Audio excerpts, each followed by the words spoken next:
Tokoh kita adalah seorang prajurit luar biasa yang bertugas di bawah komando Republik Alderaan. Dia adalah bagian dari peleton khusus prajurit elit yang biasa dikenal sebagai para hantu. Kelompok khusus ini ditakuti oleh para prajurit dan organisasi teroris di seluruh dunia. Lagi pula mereka disebut pasukan khusus terbaik bukan tanpa alasan. Di antara mereka ada tokoh kita, sebuah pengecualian bahkan di antara para prajurit yang sudah luar biasa ini. Namanya adalah George Tsai. Dia benar-benar mesin perang. Dia bisa mengkalkulasi di medan perang seperti menghitung angka di sempoa. Namanya saja sudah membuat orang bergidik ketakutan.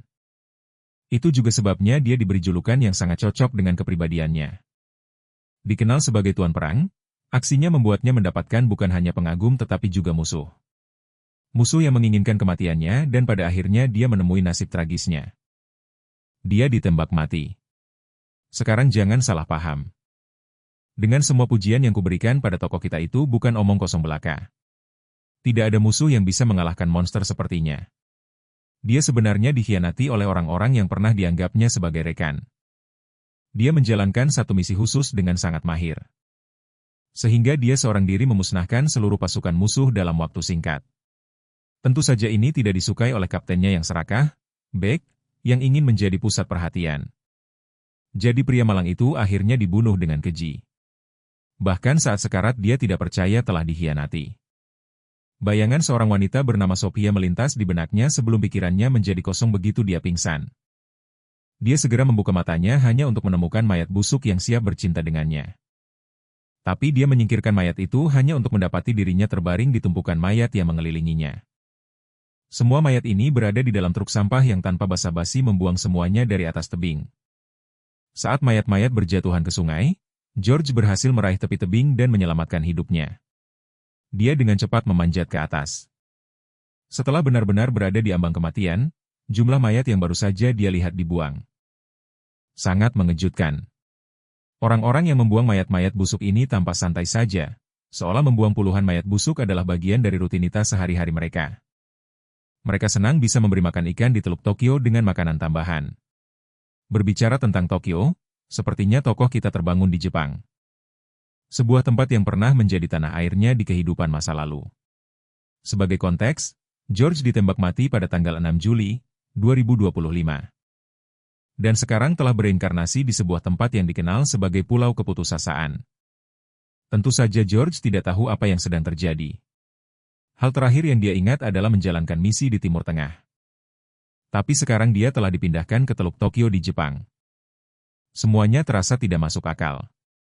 Dan ada apa dengan semua mayat yang baru saja dibuang di depan matanya? Beberapa saat kemudian dia terlihat berlari kencang melewati hutan lebat dengan pakaian gelandangannya. Meskipun lari cepat ini saja sudah membuatnya terengah-engah. Seperti dia baru saja lari maraton. Sepertinya tubuhnya yang sekarang tidak memiliki daya tahan dan ketahanan seperti dulu. Seolah diberi aba-aba perutnya mulai keroncongan menginginkan makanan untuk memasok glukosa yang sangat dibutuhkan otak dan ototnya. Kemudian dia berhasil menemukan bambu yang berisi cukup air untuk membuatnya tetap terhidrasi untuk sementara waktu sambil duduk di atas pohon yang tinggi. Pemandangan dari atas membantunya menemukan sebuah pemukiman kecil dengan beberapa ratus rumah yang disebut sebagai daerah kumuh. Menyebutnya daerah kumuh daripada kota akan jauh lebih pantas. George berjalan-jalan di jalanan yang kotor untuk menilai situasinya. Dari informasi yang didapatnya tempat ini terletak di sekitar Teluk Tokyo. Tapi jika dipikir-pikir daerah kumuh yang menjijikan seperti ini tidak biasa untuk Jepang. Tiba-tiba matanya tertuju pada sesuatu yang mengejutkan. Dia sedang melihat cermin menatap dirinya sendiri dengan tidak percaya. Dia bukan lagi orang yang sama seperti dulu, tubuh ini bukan miliknya dan yang membuat segalanya menjadi lebih rumit. Seseorang memanggilnya dari belakang, memanggilnya Michio, dan naluri bertahan hidup George langsung aktif. Dan dia langsung mencengkeram sosok tak dikenal yang berani menepuk bahunya tiba-tiba karena orang ini terlihat tidak bersenjata aman untuk berasumsi bahwa dia bukan ancaman. Jadi pria kita melepaskan cengkeramannya pada orang itu, terlebih lagi orang tak dikenal ini mungkin bisa menjawab semua pertanyaan menakutkan yang memenuhi pikiran George. Pertama-tama George mulai menyadari bahwa namanya adalah Michio di kehidupan ini, atau setidaknya itulah yang dikatakan orang tak dikenal ini. Hal berikutnya yang perlu diperhatikan adalah orang tak dikenal ini menganggap pria kita sebagai temannya. Pria kita menenangkan diri dan meminta maaf atas perilaku kasarnya barusan. Dan mengulurkan tangan untuk membantu temannya berdiri. Temannya itu merasa lega melihat pria kita baik-baik saja. terutama karena dia baru saja dipukuli dengan brutal. Tentu saja Michio tidak ingat menghadapi situasi tidak menyenangkan seperti itu. Temannya menyebutkan nama bajingan di balik penderitaan mereka yaitu ZH sebelum temannya itu bisa menjelaskan lebih lanjut sumber teror itu tiba tepat di belakang mereka seolah dipanggil oleh takdir buruk mereka. Indra pendeteksi bajinganku mengatakan bahwa pria ini adalah gorila kekar biasa yang merasa dirinya karakter utama. Bajingan ini tidak sengaja mendengar pria berambut ungu itu menyebut namanya dan dia tidak senang karena mereka berdua berani mengatakannya tanpa menggunakan sebutan kehormatan yang pantas. Beraninya para penambang rendahan ini menunjukkan sikap kurang ajar seperti itu. Mereka harus dihukum. Gorila ini pun mengepalkan tinjunya. Dan melayangkan pukulan telah tepat di wajah pria malang itu yang bahkan tidak berusaha menghindar. Dampaknya membuatnya terlempar ke belakang meskipun bajingan itu telah menyalurkan semua frustrasinya ke dalam satu pukulan itu. Dia masih terlihat tidak puas dan ingin melampiaskan lebih banyak lagi amarahnya yang terpendam. Dia menjambak rambut pria malang itu dan mengingatkannya tentang peraturan. Peraturan yang hanya menguntungkan bajingan ini. Dan jika ada yang keberatan, mereka hanya akan mendapatkan tempat di liang lahat. Tidak tahan lagi si teman sampah itu menyalahkan semuanya pada Michio. Mengklaim bahwa protagonis kitalah yang memanggil si gorila dengan sembarangan tanpa panggilan hormat. Entah bagaimana teman sampah ini berhasil meyakinkan si gorila yang sekarang akan menjadikan Michio target berikutnya. Dia menarik si kurus itu menjauh dan menghadapi protagonis kita. Dia menunjukkan keterkejutannya melihat protagonis kita masih berdiri utuh. Karena dia tidak menyangka Michio akan selamat. Setidaknya tidak setelah pukulan yang dia terima terakhir kali, protagonis kita tetap acuh tak acuh tidak peduli seberapa agresif gorila jelek ini. Dia sangat tanpa ekspresi bahkan si gorila pun menyadarinya. Dan itu hanya membuat bajingan ini semakin ingin memukul protagonis kita. Dia meregangkan buku-buku jarinya melakukan pemanasan sebelum memukul. Bahkan saat itu protagonis kita tetap tenang seperti biasa. Tidak ada rasa takut sama sekali di wajahnya. Akhirnya ego si bajingan itu menguasainya. Dan dia melayangkan pukulan ke protagonis kita yang membiarkan pukulan itu melesat melewatinya. Bajingan ini hanya punya otot tanpa otak di balik pukulan itu. Faktanya Michio tahu orang ini hanyalah seorang amatir yang tidak tahu apa yang dia lakukan. Biasanya protagonis kita menahan diri untuk tidak melawan warga sipil. Tapi karena dia diserang dia harus melakukan sesuatu untuk menjaga dirinya. Dia langsung berubah dari remaja biasa menjadi Mike Tyson berikutnya. Pertama dia menunduk dengan tepat dan membiarkan pukulan si gendut melayang di atas kepalanya lalu melanjutkan dengan serangannya sendiri. Itu adalah pukulan telak yang benar-benar mengacaukan otak si bajingan itu. Meskipun dia mungkin selamat secara fisik. Secara mental egonya hancur lebur tak bisa diperbaiki. Satu-satunya alasan kepala bajingan ini tidak pecah adalah karena tubuh yang ditempati protagonis kita tidak memiliki banyak kekuatan fisik. Tapi itu bukan alasan yang cukup bagi protagonis kita untuk mundur, dia langsung menyerang balik si bajingan itu. Pertama dia meluncur ke kiri si gendut untuk menghindari pukulan yang datang lalu menancapkan kakinya dan mendaratkan hantaman bahu yang dahsyat tepat di wajah besarnya yang mudah dikenai itu. Pecahan gigi yang patah beterbangan kemana-mana dan darah menyembur keluar dari mulutnya. Si babi itu akhirnya sadar kenyataan, dia bukanlah karakter utama. Ini hanyalah trailernya dan Michio lebih dari bersedia untuk menayangkan sisa filmnya. Jika bajingan ini sangat menginginkannya, jika tidak maka si gendut bisa pergi berkelahi dengan para amatir, itu bukan gayanya. Dengan kata-kata menyakitkan itu Michio berbalik badan berpikir pertarungan sudah berakhir. Tapi kita semua tahu klise ini, si gendut tidak akan kehabisan trik kotor. Dia mengeluarkan pisau, benar-benar pisau sungguhan pada seorang remaja yang bahkan bukan tandingannya. Itu membuat sampah ini 100 kali lebih buruk. Dia menerjang protagonis kita mencoba merenggut nyawanya dengan belati runcing di tangan. Michio mungkin telah kehilangan tubuh lamanya tetapi dia tidak kehilangan instingnya. Dia merasakan serangan itu datang sebelum dia bisa bereaksi. Seorang anak menanduknya menyingkir dan menerima tusukan belati itu. Michio menghadapi belati itu lagi dengan gesit dan menangkisnya. Setelah mengunci tangan si bajingan dia melontarkan tatapan mematikan yang lebih tajam dari pisau itu sendiri. Karena si gendut ini mengeluarkan senjata itu jelas berarti dia siap untuk membunuh atau dibunuh. Jadi protagonis kita lebih dari siap untuk memenuhi keinginan maniak bunuh diri ini. Dia memukul bajingan itu di tulang selangkanya dan setelah menjegalnya hingga jatuh dia membanting bajingan yang ukurannya sebesar gajah sungguhan itu. Si bocah yang mempertaruhkan segalanya itu hanya bisa ternganga tidak mampu memahami apa yang baru saja dilakukan Michio. Tapi kita semua tahu itu sangat-sangat nyata. Jeritan kesakitan yang keluar dari si gendut sialan itu adalah bukti hidupnya. Dia bahkan tidak sempat pulih sebelum jagoan kita siap melayangkan pukulan dahsyat lainnya. Ini dia pukulan balistik terakhir yang dimaksudkan untuk mengirim bajingan ini ke alam baka. Si bocah menonton dengan takjub saat jagoan kita menarik kembali tinjunya yang berdarah. Si bajingan itu mungkin sudah dibuat pingsan. Tapi itu tidak cukup untuk menghancurkan kepalanya sampai berkeping-keping. Jagoan kita berencana mengirim orang ini langsung ke rumah duka. Tapi tubuhnya yang lemah sekali lagi menahannya. Kerusakannya sangat kecil dibandingkan dengan kemampuannya di masa lalu. Jadi sudah saatnya dia mulai melatih tubuh payah ini untuk mencapai puncak kekuatan lamanya. Jangan lupakan si bocah di latar belakang yang berdiri dengan mata terbelalak kagum. Dia benar-benar tidak tahu kapan Michio payah yang dia kenal berubah menjadi pria maco ini. Si bocah itu langsung menginginkan jawaban. Michio memutuskan untuk sedikit jujur. Dia mengaku menderita amnesia. Itulah sebabnya dia tidak bisa mengingat siapapun. Termasuk bocah ini. Si bocah mengungkapkan namanya adalah Kyo. Orang yang tinggal di sebelah rumahnya. Michio hanya berjalan melewati tubuh si babi itu. Sambil mengaku tidak ingat siapapun yang bernama Kyo. Si bocah kecil itu agak kesal mendengarnya. Mereka adalah duo yang sangat gila. Jadi bagaimana bisa Michio melupakan ikatan mereka? Sementara itu si babi tergeletak di tanah. Amarahnya akhirnya meledak. Kepalanya benar-benar mencapai titik didih. Sementara itu, duo kita sedang menyusuri jalan-jalan kotor di daerah kumuh. Si bocah benar-benar mengagumi adegan pertarungan yang dilakukan jagoan kita melawan si gendut penindas itu. Dia sangat terinspirasi sampai ingin belajar beberapa jurus juga. Michio mengabaikan semua yang dikatakan Kyo dan mengungkapkan keinginannya untuk belajar lebih banyak tentang pulau ini. Si bocah kemudian menjelaskan bahwa tempat tinggal mereka adalah pulau limbah industri yang mengapung di Teluk Tokyo. Pada dasarnya sebuah kerajaan sampah yang penuh dengan kotoran dan penelantaran. Sepertinya ini pertama kalinya Michio mendengar tentang tempat seperti ini ada di Jepang. Di sini para pria dipaksa menjual jiwa dan pikiran mereka.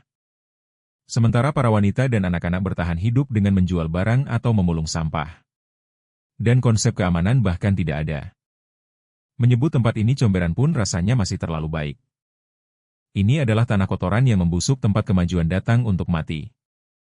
Michio memutar otaknya dan berpikir bahwa daerah kumuh seperti ini hanya ada di daerah yang dilanda perang. Atau mungkin lebih buruk lagi. Saat mereka berjalan mereka menemukan sebuah toko roti yang menjual diare. Maksudku makanan yang hampir tidak bisa dimakan. Meski begitu si kecil sangat ingin mencicipi roti basi itu sampai dia mulai ngiler. Pemilik toko mencoba mengusir bocah miskin ini. Yang mana hal itu hanya menyakiti ego si kecil. Siapa yang memberi bajingan ini hak untuk menghakimi orang lain? Saat itulah pria kita mengeluarkan selembar uang dan meletakkannya di atas meja konter. Pemilik toko cukup terkejut melihat uang sebanyak itu datang dari seorang remaja yang terlihat seperti gelandangan.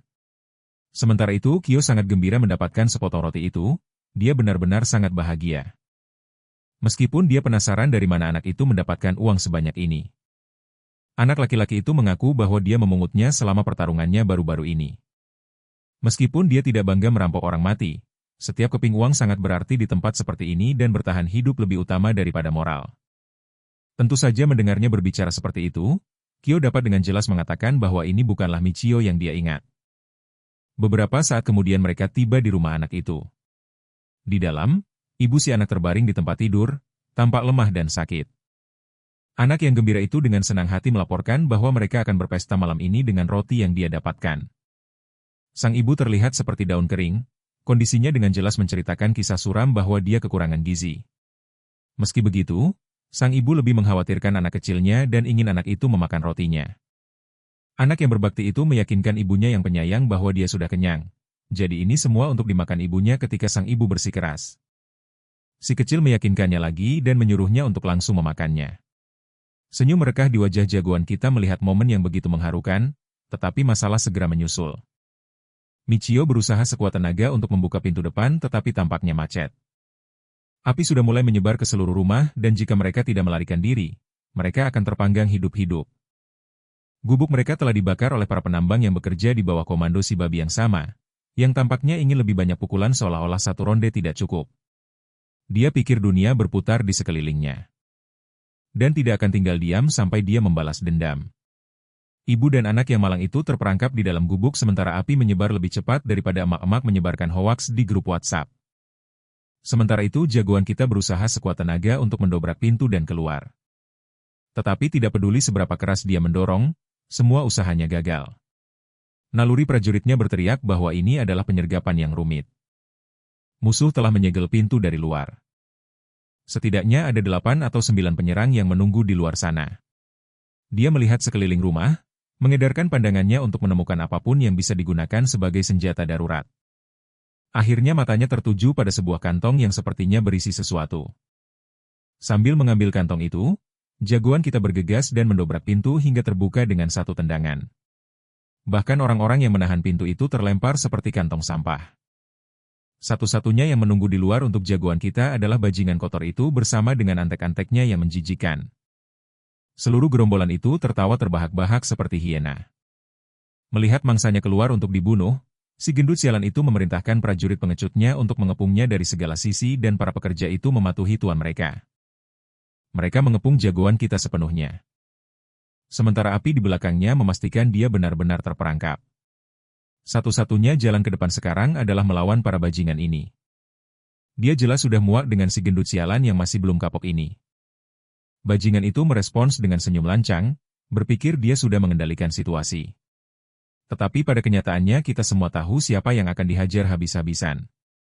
Dia di sini untuk menghukum jagoan kita karena telah melukai egonya. Dan satu-satunya hukuman yang pantas untuk pelanggaran itu adalah hukuman mati. Baiklah kalau begitu, jagoan kita sekali lagi siap untuk melenyapkan sisa-sisa harga diri yang dimiliki babi ini. Dan mengajarinya betapa salahnya dia. Dua ibu dan anak itu berada di latar belakang kesulitan bernapas saat asap pekat menembus paru-paru mereka. Anak itu memanggil temannya Michio yang merespons dan memberi isyarat agar mereka lari begitu mendapat kesempatan. Pertarungan dimulai dengan salah satu kroco itu berlari lurus menuju ajalnya. Si brengsek itu berpikir kalau punya senjata di tangan otomatis berarti menang melawan lawan tak bersenjata. Tapi dia tidak tahu. Dia tidak melihat kantong batu ini menghantam kepalanya cukup keras untuk menumbangkannya seketika. Para penonton bersama si gendut itu hanya bisa melongo. Itu sebenarnya kantong yang sama yang diambil Michio sebelum meninggalkan rumah. Menggunakan kantong itu dia membuat senjata darurat yang terbuat dari kain dan batu-batu kecil. Ini adalah salah satu teknik yang disebut jagoan kita sebagai blackjack. Benda ini punya kekuatan besar jika digunakan dengan benar.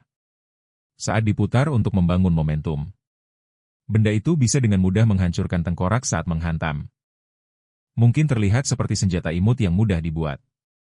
Tapi senjata ini sama mematikannya. Para kroco lainnya belum menyadari masalah yang mereka hadapi dan dengan gegabah menyerang lawan mereka. Tapi jagoan kita membabat habis musuh-musuhnya. Menghabisi mereka satu persatu dengan senjatanya itu. Sebuah pemecah tengkorak yang sempurna. Kalau menurutku, seperti yang dijanjikan jagoan kita. Semua kepercayaan diri yang dimiliki si brengsek itu kini telah menguap. Dengan semua anak buahnya yang sudah dibereskan, jagoan kita berjalan menuju target terakhirnya. Dalam momen hidup atau mati, pria malang itu nekat maju menantang jagoan kita dan berlari lurus ke arahnya. Kalaupun harus mati lebih baik mencoba. Jagoan kita mengayunkan kantong batunya dan menghancurkan tangan si brengsek itu hingga remuk. Yang bisa dilakukan si pecundang cengeng ini hanyalah merengek keras. Seperti habis digoyang dari belakang. Belati yang tadinya dia pegang dengan mengancam sekarang tergeletak di tanah. Pria besar itu akhirnya berlutut. Berkat seorang anak yang usianya bahkan tidak sampai setengahnya. Dan inilah yang membuat kekalahan ini begitu memalukan. Jagoan kita siap memberikan pukulan terakhir untuk menghabisi orang ini selamanya. Tapi pria besar itu berubah menjadi pecundang cengeng yang memohon untuk diampuni. Semua permohonannya sia-sia saat Michio mengayunkan kantong batu itu lagi. Siap untuk menghabisinya. Untungnya bagi si brengsek itu. Anak kecil itu bergegas masuk dan menghentikan Michio sebelum dia sempat melakukannya. Anak itu memohon sambil mengoceh omong kosong sok suci tentang bagaimana membunuh itu tidak etis. Seolah-olah jagoan kita belum tahu saja. Tapi Michio tidak mendengarkan ocehan anak itu. Dia terus memutarnya berulang kali untuk membangun momentum. Si cengeng itu mulai berlari menyelamatkan nyawanya sementara jagoan kita terus memutar kantong itu. Dengan momentum yang cukup terkumpul. Dia dengan terampil mengarahkan semua inersianya ke arah si brengsek itu. Untungnya pukulan dahsyat itu meleset dan malah menumbangkan pohon di dekatnya. Gila. Dia benar-benar menumbangkan pohon dengan pukulan eksplosif itu. Sekarang bayangkan apa yang akan terjadi pada bokong si gendut jika pukulan itu mengenainya. Aku benar-benar ingin melihat bokongnya hancur berkeping-keping. Bahkan jagoan kita juga mengharapkan hal yang sama. Dan sekarang dia kecewa karena pukulannya meleset. Si cengeng itu akhirnya berhasil kabur menyelamatkan nyawanya. Anak itu akhirnya bernapas lega. Di suatu tempat di sebuah gudang yang mencurigakan di bawah sinar rembulan, kita melihat si gendut brengsek bernama Zeha bertemu dengan bosnya. Dia sedang menjilat bosnya, memohon untuk membunuh Michio. Menyebut remaja itu monster di balik pembantaian anak buah mereka, akhirnya dia berhasil mendapatkan simpati bosnya yang membuat Zeha sangat senang. Tapi dia tidak pernah menyangka akan mendapat pukulan dari bosnya sendiri yang membuat wajahnya babak belur. Bosnya marah besar mendengar si gendut ini dihajar habis-habisan oleh seorang budak di bawah umur. Ini adalah penghinaan yang tidak bisa dia tolerir dan si gendut ini harus dihukum. Dan hukumannya adalah hukuman mati. Si gendut mulai menangis karena tahu betul apa yang akan terjadi. Bosnya terus menghujaninya dengan pukulan. Tinjunya yang memakai buku 5. Setelah membuat wajah pria malang itu hancur tak berbentuk, dia akhirnya berhenti. Anjing peliharaannya pun ikut mencicipi darah korban terakhir tuannya. Kubilang si gendut adalah korban terakhir karena bosnya sudah mengincar jagoan kita. Dan kita semua tahu bagaimana itu akan berakhir.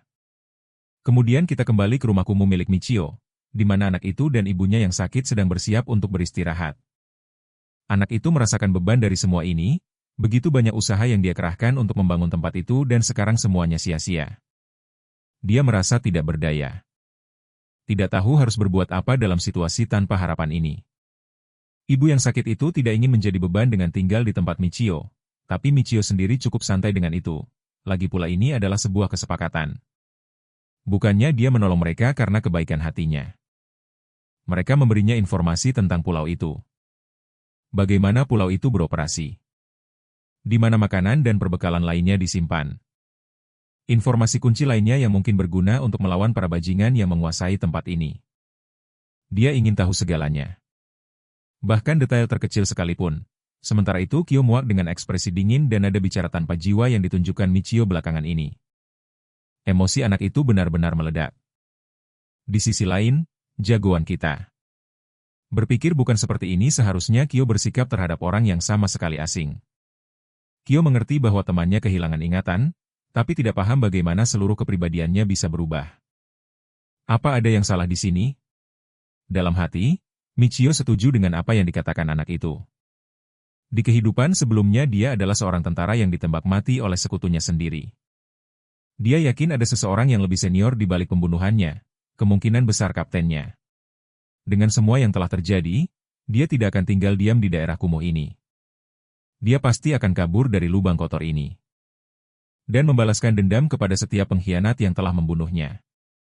Di pagi hari, dia terlihat melakukan latihan penguatan tubuh seperti biasanya untuk mengembalikan sedikit kekuatan lamanya. Dia mulai dengan handstand.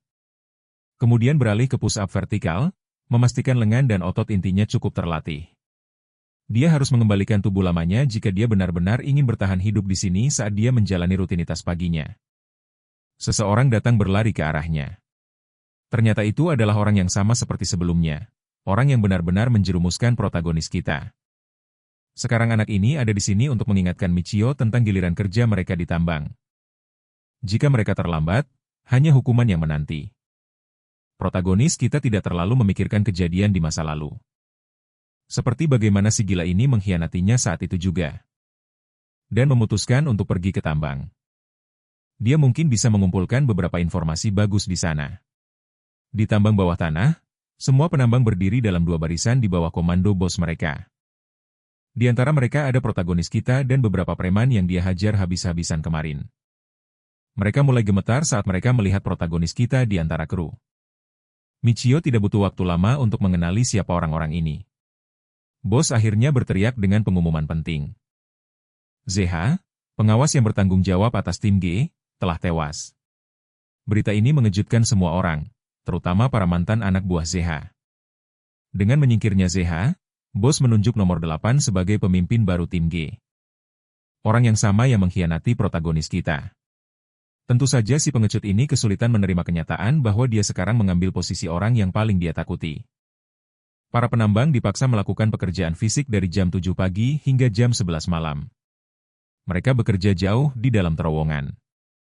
Di bawah kondisi yang keras, tempat kerja yang brutal dan tanpa ampun ini menyebabkan banyak masalah kesehatan, terutama bagi orang-orang berusia 40-an. Sulit bagi mereka untuk mengimbanginya, jadi seringkali mereka dihukum karena bekerja lambat atau sekadar istirahat mendadak. Apapun alasannya, kau akan dipukuli. Untungnya kali ini mereka memiliki nomor 8 sebagai pengawas lapangan, seorang pria yang cengeng dan tidak percaya diri tetapi baik hati. Namanya adalah Masa. Dan dia memberikan rekan-rekan kerjanya cukup banyak semangat untuk mencerahkan suasana hati mereka. Dia tidak hanya mendukung satu rekan tim, tetapi mengunjungi semua orang sambil memberikan kata-kata penyemangat. Sepertinya orang ini tidak seburuk itu. Bahkan Michio senang melihatnya. Tiba-tiba, bos kamp penambangan mulai meneriaki para pekerja. Dia dengan agresif mendorong Masa dan melangkah maju. Dia tidak peduli, dia benci orang yang bertingkah lembek dan cengeng. Ini adalah tempat di mana hanya pria sejati yang dibutuhkan. Tepat saat penambang malang itu akan menerima pukulan yang tidak perlu, protagonis kita melemparkan beliungnya tepat di kaki bajingan itu dan berpura-pura tangannya terpeleset. Dia segera meminta maaf, meskipun dengan agresif. Permintaan maaf itu tidak cukup untuk memuaskan bajingan gila yang menjadi sombong hanya karena mendapat jabatan senior karena dia siap untuk berkelahi dengan jagoan kita saat si bos besar itu sendiri tiba. Yang sangat membuat bajingan ini kecewa. Bosnya telah mendengar semuanya. Dan ingin anteknya melawan pria besar itu sebagai gantinya ngomong-ngomong namanya adalah Kusinagi semua orang ditambang panik. Melihat si bos besar muncul pecundang sombong yang biasa meneror setiap pekerja kini merasa diteror. Dia tidak akan pernah berani melawan tuannya. Karena kecewa Kusunagi mengepalkan tinjunya dan melayangkan pukulan telak ke kepala anteknya. Yang lain sangat terkejut sementara Michio memperhatikan keterampilan yang dimiliki pria ini. Kusunagi secara presisi menargetkan titik-titik tekanan. Dan membuat lawannya pingsan setelah anteknya tumbang. Bajingan itu siap untuk melawan orang berikutnya. Karena satu-satunya alasan dia datang ke sini adalah untuk melawan jagoan kita, dia mengambil kesempatan ini dan mencoba menyeret Michio ke dalam duel. Tapi Michio punya aturan ketat untuk tidak berkelahi tanpa alasan. Tentu saja Kusunagi tidak akan mundur sampai dia bertukar beberapa pukulan dengan jagoan kita, jadi bajingan itu menerjang Michio yang sebagai balasannya dengan cepat memasang kuda-kuda. Siap bertarung dalam waktu sesingkat itu. Si brutal berambut pirang itu memang berniat menyingkirkan tikus yang telah menghajar bawahannya sebagai balasan. Jagoan kita dengan cepat mengangkat tangannya untuk melindungi diri. Kusunagi yang menerjang melepaskan rentetan pukulan yang menghantam pertahanan Michio. Setiap serangan berat bertenaga dan sulit untuk ditahan. Bahkan mereka yang menonton seperti Masa dan kelompoknya sangat yakin bahwa Kusunagi akan membunuhnya kalau begini terus. Michio sendiri merasa benar-benar kewalahan tanpa ada kesempatan untuk membalas. Dia mengatur ritmenya dan mencoba mencari celah. Dia tidak bisa tidak mengakui kemampuan bertarung profesional lawannya yang melancarkan pukulan terbaik yang dia bisa, namun meskipun eksekusinya sempurna tidak ada manusia yang bisa terus-menerus melancarkan serangan sesempurna itu. Ayunan lebar Kusunagi membuatnya terbuka untuk serangan balasan. Menggunakan itu sebagai keuntungannya, jagoan kita dengan cepat menghindari serangan dan menghantam wajah bajingan itu dengan pukulan keras. Kelompok Masa kehabisan kata-kata tidak percaya bahwa teman mereka benar-benar berhasil mendaratkan serangan ke wajah Kusunagi, tapi hal itu terlalu indah untuk menjadi kenyataan. Karena bahkan setelah memanfaatkan celah pukulan, jagoan kita gagal mendarat. Brengsek pirang itu menangkapnya. Dan dia justru terkesan karena menemukan lawan yang bisa mengimbanginya. Dia ingin terus bertarung ketika tiba-tiba sebuah suara keras memerintahkan mereka untuk diam. Saat melihat Direktur Akichi, para penambang dengan cepat berlutut untuk menunjukkan rasa hormat. Mereka menunjukkan rasa hormat tertinggi padanya sementara dia di sini mencoba membawa aura seperti Aizen. Michio sekarang akhirnya tahu tentang pria yang bertanggung jawab mengatur semua hal di pulau itu. Sang direktur tampaknya kesal dengan tindakan Kusunagi.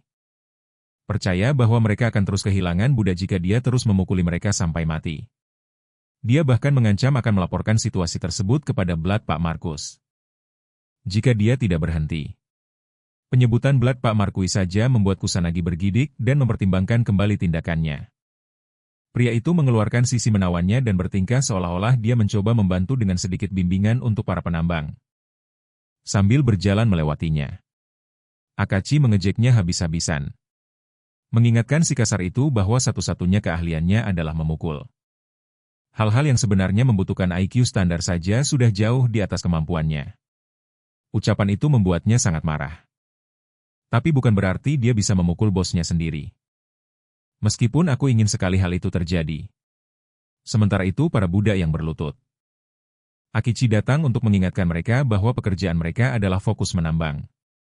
Bukan malah makan tanah di lantai. Baginya, mereka tidak lebih dari manusia kelas bawah. Dan satu-satunya kegunaan mereka adalah terus menambang sampai hari kematian mereka. Adegan beralih ke waktu istirahat makan siang mereka. Saat memakan makanannya, Michio benar-benar depresi karena betapa dingin dan hampanya makanan itu. Rekan-rekan kerjanya membenci rasanya dan merasa iri pada para pengawas, yang sepertinya selalu mendapatkan makanan yang enak. Para budak mendambakan hari di mana mereka bisa merasakan kotak makan siang lezat seperti milik mereka. Sementara Michio sibuk makan. Teman-temannya mengeluh. Anehnya, Masa muncul di hadapan pemuda kita. Menawarinya untuk mencicipi makan siang lezat yang dia terima. Karena dia seorang pengawas. Dia termasuk di antara orang-orang yang bisa merasakan nikmatnya makanan enak. Dan dia ingin membaginya dengan Michio. Namun, pemuda kita dengan tegas menolak tawaran itu. Yang membuat Masa sangat terkejut. Tidak ada yang akan menolak makanan seperti itu. Tetapi alasan pemuda kita menolaknya sebenarnya terkait dengan kepribadiannya. Dia tidak suka berutang budi pada siapapun. Mendengar itu, Masa memutuskan untuk duduk tepat di sebelahnya. Menjelaskan bahwa ini bukan tentang utang budi. Melainkan ini adalah caranya untuk meminta maaf. Ingat saat Zeha memukulinya. Dia menyalahkan Michio dan menuduhnya melakukan hal itu. Itulah mengapa ini adalah caranya untuk menebus kesalahannya. Dan dia tidak bisa terus berpikir bahwa dia telah mengkhianati seseorang. Menyadari bahwa Masa sebenarnya orang baik. Pemuda kita tersenyum dan memutuskan untuk mengikuti alurnya. Dia mengambil satu potong ayam dan memasukkannya ke dalam mulutnya. Percaya bahwa itu sudah cukup untuk menebus satu kebohongan. Tapi hanya sampai di situ saja dia mau menerima makan siang Masa. Dan saat Masa sibuk mengagumi tindakan Michio, teman-temannya yang seperti anjing kelaparan menerkamnya dari belakang. Memohon untuk mendapatkan makanan itu setelah penolakan pemuda kita. Memutuskan untuk menyerah. Masa membagikan satu potong kepada mereka berdua. Menunjukkan perhatiannya pada anak buahnya. Waktu istirahat mereka singkat saat seorang atasan datang dan membentak mereka karena terlalu bersenang-senang, dia memerintahkan mereka untuk segera kembali ke pos masing-masing. Dan melanjutkan pekerjaan, mengalami hari kerja yang sesungguhnya, Michio menyadari bahwa para budak ini praktis tidak berharga di mata atasan mereka. Mereka melakukan pekerjaan yang luar biasa banyak tanpa makanan atau istirahat yang layak. Efek dari jadwal yang begitu ketat mulai terasa saat salah satu dari mereka ambruk. Karena telah mencapai batasnya, Masa yang khawatir segera datang untuk memeriksa kondisinya berharap bisa menolong pria itu. Tapi saat itulah salah satu atasannya datang dan memerintahkannya untuk menyingkir. Kemudian dia menendang tubuh pria itu, membalikannya untuk memeriksa denyut nadinya. Sayangnya hasilnya dingin dan tanpa ampun. Pria itu sudah mati dan tanpa memberinya doa sekalipun, sang atasan membentak grup G untuk segera membuang rekan mereka yang gugur. Inilah kehidupan yang dijalani orang-orang ini. Tubuh Masa bergetar saat dia meneteskan air mata tulus untuk seorang manusia yang telah tiada. Dia tidak ingin Michio mati kelelahan seperti orang ini, tapi apa gunanya nasihatnya? Para manajer tidak peduli. Dan tetap memaksa para penambang untuk melakukan pekerjaan fisik yang intens, benar sekali. Bahkan kematian rekan satu tim mereka sendiri tidak bisa memberi mereka waktu untuk beristirahat. Michio mulai menerima kenyataan. Inilah satu-satunya tempat di bumi di mana nyawa manusia lebih tidak berharga daripada sampah. Akhirnya hari yang menyiksa itu tiba. Diakhiri dengan manajer yang membunyikan bel, Masa nyaris tidak bisa menahan tubuhnya sendiri dan merayakan selesainya pekerjaan.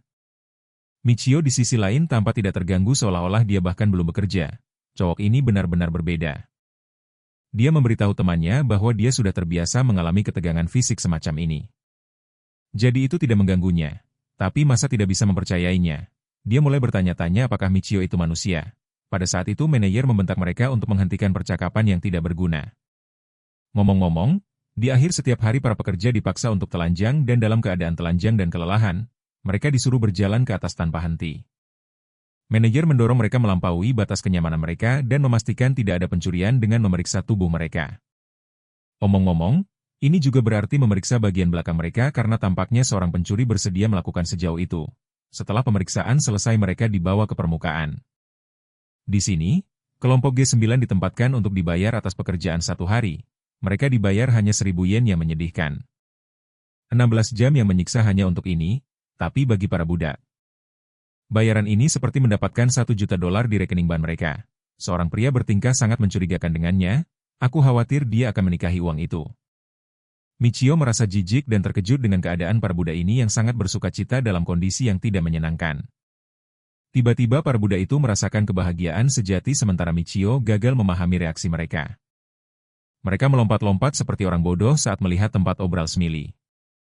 Penjualnya adalah seorang wanita muda cantik yang ada di sini untuk menjual kepada mereka diskon 20% untuk menghargai kerja keras mereka. Tentu saja jagoan kita bahkan tidak tahu bahwa hari apresiasi penambangan itu ada. Tapi dia agak terkejut melihat semua rekan kerjanya berlarian seperti binatang hanya untuk mendapatkan diskon itu. Pria yang sama dari sebelumnya. Memesan bir dan sekantong keripik yang memotong sepertiga upahnya tapi bukan hanya itu.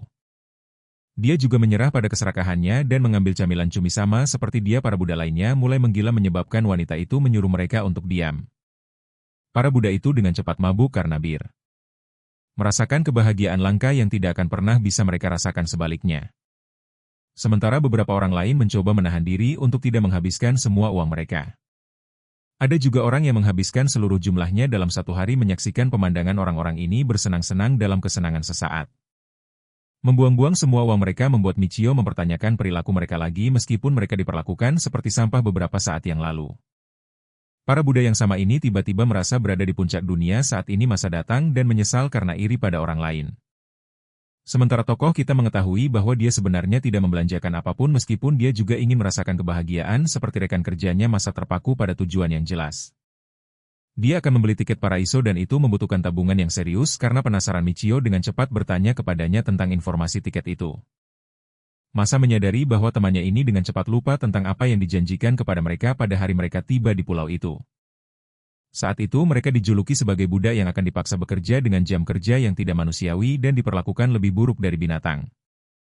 Pada saat yang sama mereka diberi satu secercah harapan terakhir jika ada budak yang berhasil menabung hingga 1 juta yen. Mereka akan diberi kesempatan untuk membeli tiket Paraiso yang memungkinkan mereka bebas secara permanen dari pulau itu. Pada saat itu semua orang berjanji untuk menabung uang mereka.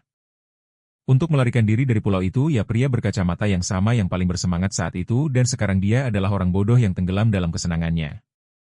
Setelah menghabiskan semua uangnya, Masa adalah satu-satunya orang di antara mereka yang tetap teguh pada tujuannya. Dia membuat pernyataan saat itu bahwa tidak peduli seberapa banyak dia diombang-ambingkan, dia tidak akan pernah menghabiskan 1 yen pun. Wah, orang ini pasti sering mendengarkan David Goggins ngomong-ngomong kepingan-kepingan, teka-teki mulai terhubung di benak Michio. Kau tahu meskipun berada di tempat terburuk di planet ini. Alasan tidak ada pemberontakan dari para budak adalah karena mereka diberi 2 mimpi yang mustahil. Yang pertama adalah mimpi harapan yaitu tiket Paraiso. Sesuatu yang mungkin tidak akan pernah mereka capai. Yang kedua adalah mimpi untuk memanjakan diri dalam kesenangan. Sesuatu yang akan selalu membuat mereka sibuk. Para pengelola pulau ini sepenuhnya memahami konsep psikologis menenggelamkan seseorang dalam kesenangan ini adalah proses yang dirancang dengan sangat baik sehingga membuat tokoh kita muak sampai ke tulang. Jadi dia mengambil catatan dari sakunya dan mendekati Masa bertanya berapa banyak lagi uang yang dia butuhkan untuk tiket itu. Tentu saja itu pertanyaan yang sangat sensitif sehingga Masa khawatir dia akan mendapat masalah jika mengungkapkannya, namun Michio serius dengan niatnya dan meyakinkan pria itu bahwa dia tidak ingin membocorkan informasi. Faktanya dia menyerahkan upahnya sendiri untuk tujuan Masa. Percaya bahwa pria sepertinya setidaknya bisa melarikan diri. Di adegan berikutnya kita mengetahui bahwa tabungan Masa yang luar biasa hanya kurang 60.000 dari tujuannya. Sekarang dengan fakta bahwa tabungannya akan digandakan mulai sekarang. Michio menilai bahwa Masa akan dapat membeli tiket Paraiso dalam 30 hari. Meskipun dia menghargai tindakan itu. Teman Michio tidak tahu mengapa seseorang mau berbuat sejauh itu untuknya. Jagoan kita meyakinkannya untuk tidak khawatir. Karena dia melakukannya demi kepentingannya sendiri juga. Tapi yang lebih penting dari itu, dia memeriksa situasi lautan dan bertanya apakah ada dermaga untuk perahu di sekitar. Masa mengayunkan lengannya dan menyuruh Michio untuk melihatnya sendiri. Benar-benar tidak ada yang bisa membantu mereka karena pulau itu dikelilingi oleh tebing. Pada saat yang sama, Michio tertarik untuk menjelajah dan mencoba turun untuk melihat lebih dekat. Temannya dengan cepat mendekat. Untuk memperingatkannya bahwa mencoba keluar dari pulau adalah pelanggaran serius. Lucunya, jagoan kita menolak untuk percaya bahwa masih ada hukum yang mengatur pulau neraka seperti ini. Saat dia turun, Michio mendengar suara tiba-tiba. Dia melihat sekeliling sampai akhirnya dia melihat hal terburuk yang bisa dibayangkan. Itu adalah drone bersenjata dan bukan sembarang drone. Benda ini adalah kelas militer dengan kaliber tertinggi. Dengan cepat Michio mencoba memanjat kembali sementara temannya gagal memahami mengapa sebuah drone muncul entah dari mana. Begitu Michio naik kembali, dia berteriak pada massa untuk mulai lari sekencang-kencangnya. Si bodoh itu ragu-ragu.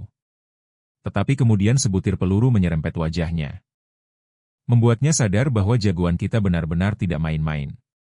Mereka berdua mulai berlari. Seperti hidup mereka bergantung padanya. Massa berteriak sekuat tenaga sementara jagoan kita dengan lucunya menyuruhnya untuk diam. Drone itu menembakkan rentetan peluru tetapi dengan gaya khas karakter utama. Semuanya meleset. Michio mengintip drone itu dan dengan cepat mengidentifikasi model pastinya sebagai SG Nemesis versi 1. Mesin ini terpaku pada target yang bergerak. Dan tidak akan berhenti sampai targetnya dieksekusi. Benda itu tidak akan berhenti mengejarmu bahkan jika kau entah bagaimana mencuri Bugatti milik Andrew Tate dan kabur dengannya. Dijuluki si pengejar gila. Drone ini adalah mesin pembunuh yang bahkan membuat tentara tangguh di medan perang gemetar ketakutan. Jagoan kita sadar bahwa mereka tidak bisa terus berlari selamanya. Jadi dia mengubah arah dan memancing drone ke jalan buntu. Bahkan massa berpikir itu ide yang buruk. Tapi yang terbaik yang bisa dia lakukan sekarang adalah mengandalkan rencana Michio. Berlari dengan kecepatan penuh.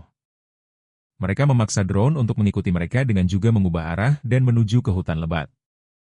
Dengan kemampuan pelacakannya yang seperti dewa, drone itu menyusul mereka dalam waktu singkat. Sementara Michio di sini berjuang untuk membantu massa mengikutinya. Sayangnya tidak semua orang memiliki stamina supermanusianya. Terutama jika mereka baru saja selesai dari hari kerja 16 jam mereka. Situasinya lebih tegang dari sebelumnya. Mereka mulai kelelahan dan jika begini terus salah satu peluru akan menembak jatuh mereka. Tapi kemudian sebuah ide muncul di benaknya. Michio melihat seekor tikus kecil yang tidak bersalah di atas dahan dan berpikir bahwa ini adalah tiket mereka untuk menghindari kematian. Tanpa membuang waktu, dia memasukkan tikus itu ke dalam inventarisnya dan mulai berlari ke depan. Dia memerintahkan massa untuk berhenti bergerak begitu hitungan mundurnya selesai. Meskipun kelelahan, massa berpikir itu adalah ide yang buruk untuk berhenti di depan mesin yang akan meninggalkan lebih banyak lubang di tubuh mereka daripada yang bisa mereka hitung. Mengabaikan massa, jagoan kita memulai hitungan mundurnya. Saat dia melesat ke depan, drone itu terus menghujani mereka dengan rentetan peluru. Hingga akhirnya bocah kita memberi sinyal akhir dari hitungan mundurnya. Mempercayakan segalanya pada satu kesempatan ini, Michio menggenggam tikus di tangannya dan meminta maaf atas apa yang akan dia lakukan. Lalu dia melemparkan si kecil yang malang itu ke arah drone, menyebabkannya menilai ulang lokasi targetnya. Drone itu dengan cepat menyesuaikan diri dan melihat tikus yang melarikan diri. Mengunci targetnya, drone itu mengirimkan rentetan peluru yang tak terhindarkan lagi mengakibatkan kematian makhluk itu.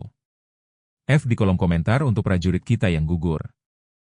Tetapi berkat celah kesempatan itu, Michio dan massa berhasil lolos dari pertemuan dengan maut. Ngomong-ngomong drone itu masih di sini, hanya saja mereka harus menunggu fase deteksinya berakhir. Drone itu berusaha sekuat tenaga melihat sekeliling untuk melacak targetnya. Bahkan sampai mendekat tepat di depan wajah massa untuk mendeteksi gerakannya yang paling kecil sekalipun.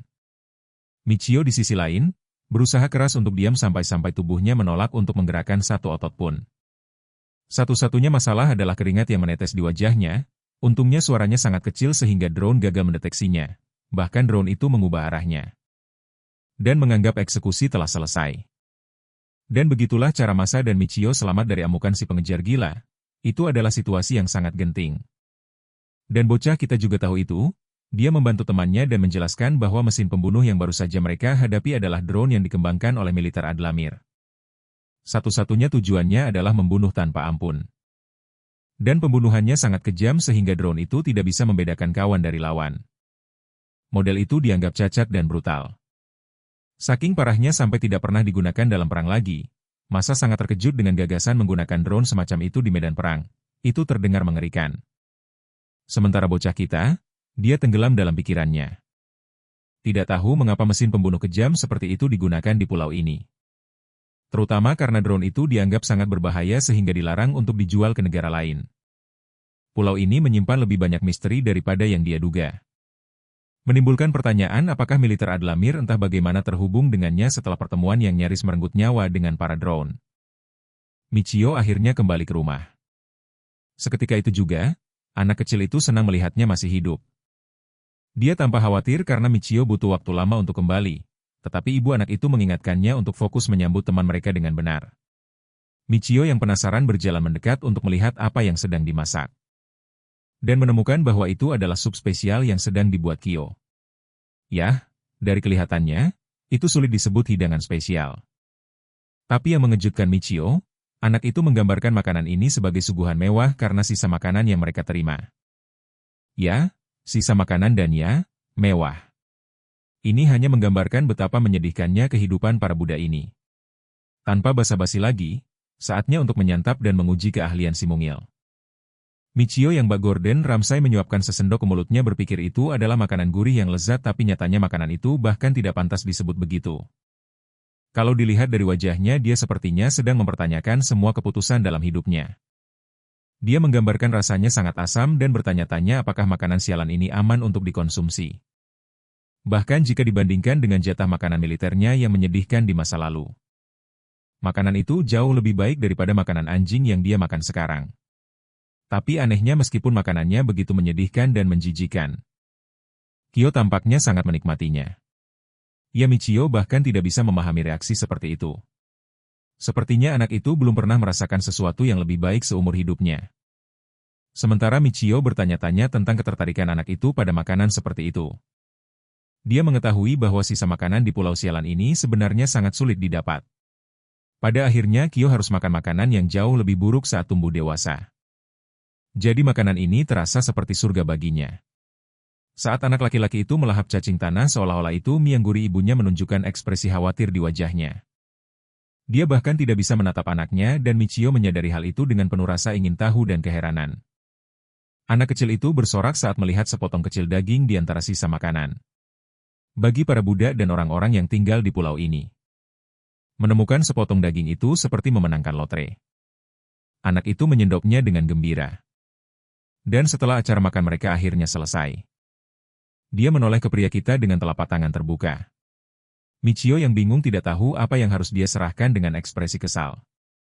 Anak itu berteriak bahwa dia pantas mendapatkan uang makan karena telah membuatkan makanan enak untuk mereka.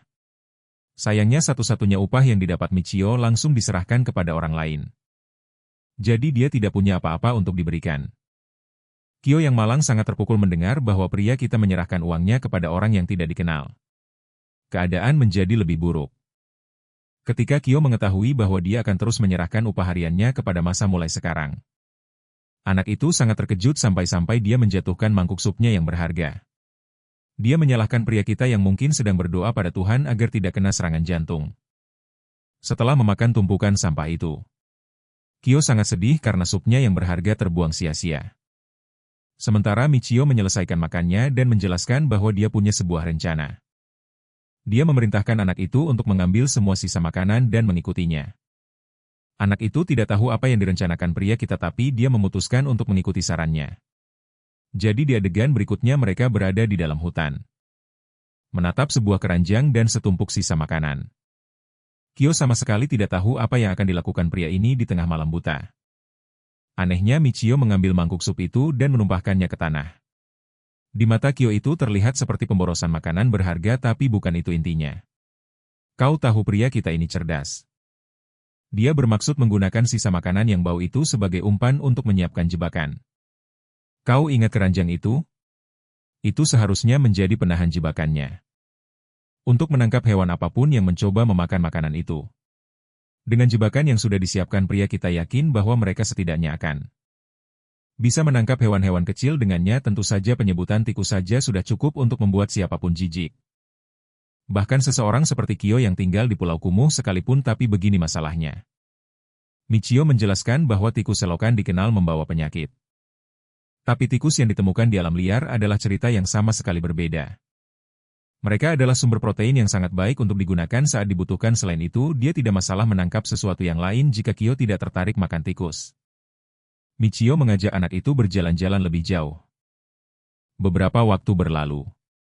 Dan rasa penasaran anak itu mulai mengganggunya. Dia bertanya-tanya apakah mereka berencana memasang lebih banyak perangkap. Untuk menangkap mangsa menurut Kyo tidak masuk akal memasang perangkap di bagian hutan yang lebih lebat, namun prajurit yang tangguh itu memahami pentingnya hal tersebut. Semak belukar yang lebat. Kau tahu hewan pada umumnya merasa jauh lebih aman di tempat di mana mereka bisa dengan mudah menemukan.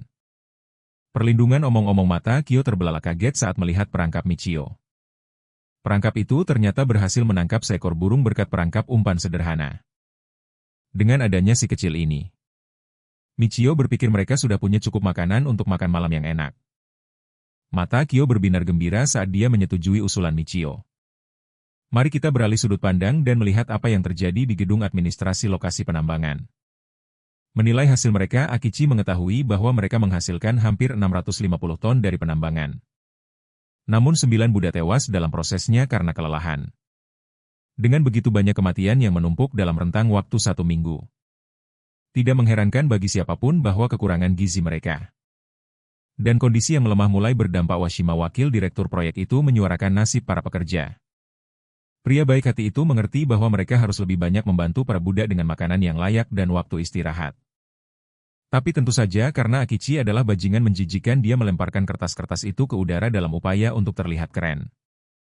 Kata kehidupan manusia membuatnya jijik karena orang-orang yang tinggal di pulau ini bahkan nyaris tidak bisa disebut manusia meskipun Washima mencoba memprotes. Akichi mengabaikannya dan sama sekali tidak peduli. Jika lebih banyak orang yang mati, yang dia pedulikan hanyalah hasil yang terus meningkat setiap minggu. Si brengsek serakah ini ingin meningkatkan peringkatnya di antara rekan-rekannya dan naik ke puncak. Dia muak dengan pemikiran untuk tinggal di pulau sialan seperti ini. Dia juga tidak peduli jika mereka akhirnya menghabisi nyawa setiap Buddha yang mereka miliki. Selama dia bisa memanfaatkannya, kata-katanya yang jahat dan dingin membuat Washima gemetar karena terkejut. Sayangnya karena pangkatnya lebih rendah dari Akichi. Yang bisa dia lakukan hanyalah menyetujui pemikiran pemimpinnya. Membahas item berikutnya, tampaknya total upah untuk minggu ini mencapai sekitar 2,8 juta yen. Total barang berkisar sekitar 2,5 juta dan tingkat pengembalian mereka saat ini tampaknya mendekati 90%. Sederhananya bagi kalian yang menonton, para badut ini mendapatkan kembali hampir semua uang yang mereka habiskan untuk gaji. Ingat orang-orang bodoh mabuk yang menikmati pesta pora itu? Dan menghabiskan semua uang mereka, yaitu sebenarnya adalah jebakan yang dibuat untuk melenyapkan semua gaji mereka. Dan menginvestasikannya kembali. Akachi berpikir bahwa para rendahan ini sebanding dengan hewan yang terperangkap dalam jebakan sederhana tanpa berpikir sama sekali. Sang direktur menanyakan apakah ada laporan yang tidak biasa. Dan mengetahui bahwa seorang Buddha tampaknya sedang menabung untuk tiket paraiso yang dijanjikan, tentu saja penyebutan orang bodoh seperti itu membuat seluruh departemen tertawa terbahak-bahak. Seperti badut karena mereka pikir mustahil untuk menabung 1 juta yen dengan strategi seperti itu. Pada saat yang sama, Akachi tertarik dengan penyebutan Buddha ini dan ingin menyelidikinya. Keesokan harinya, Masa muncul di pintu Michio memintanya untuk keluar. Tapi tampaknya jagoan kita sudah berada di luar dan memanggilnya dari belakang tempat penampungan. Masa dengan penasaran melihatnya, tetapi dia tidak bisa mempercayai matanya. Michio ada di sini berlatih untuk melawan Goku. Pria ini terlihat sangat kekar, bahkan di sebuah pulau di mana mereka hampir tidak memberimu makanan untuk bertahan hidup. Tanpa menghentikan latihannya, dia bertanya apa yang diinginkan Masa darinya. Benar-benar terpana dengan apa yang dia lakukan.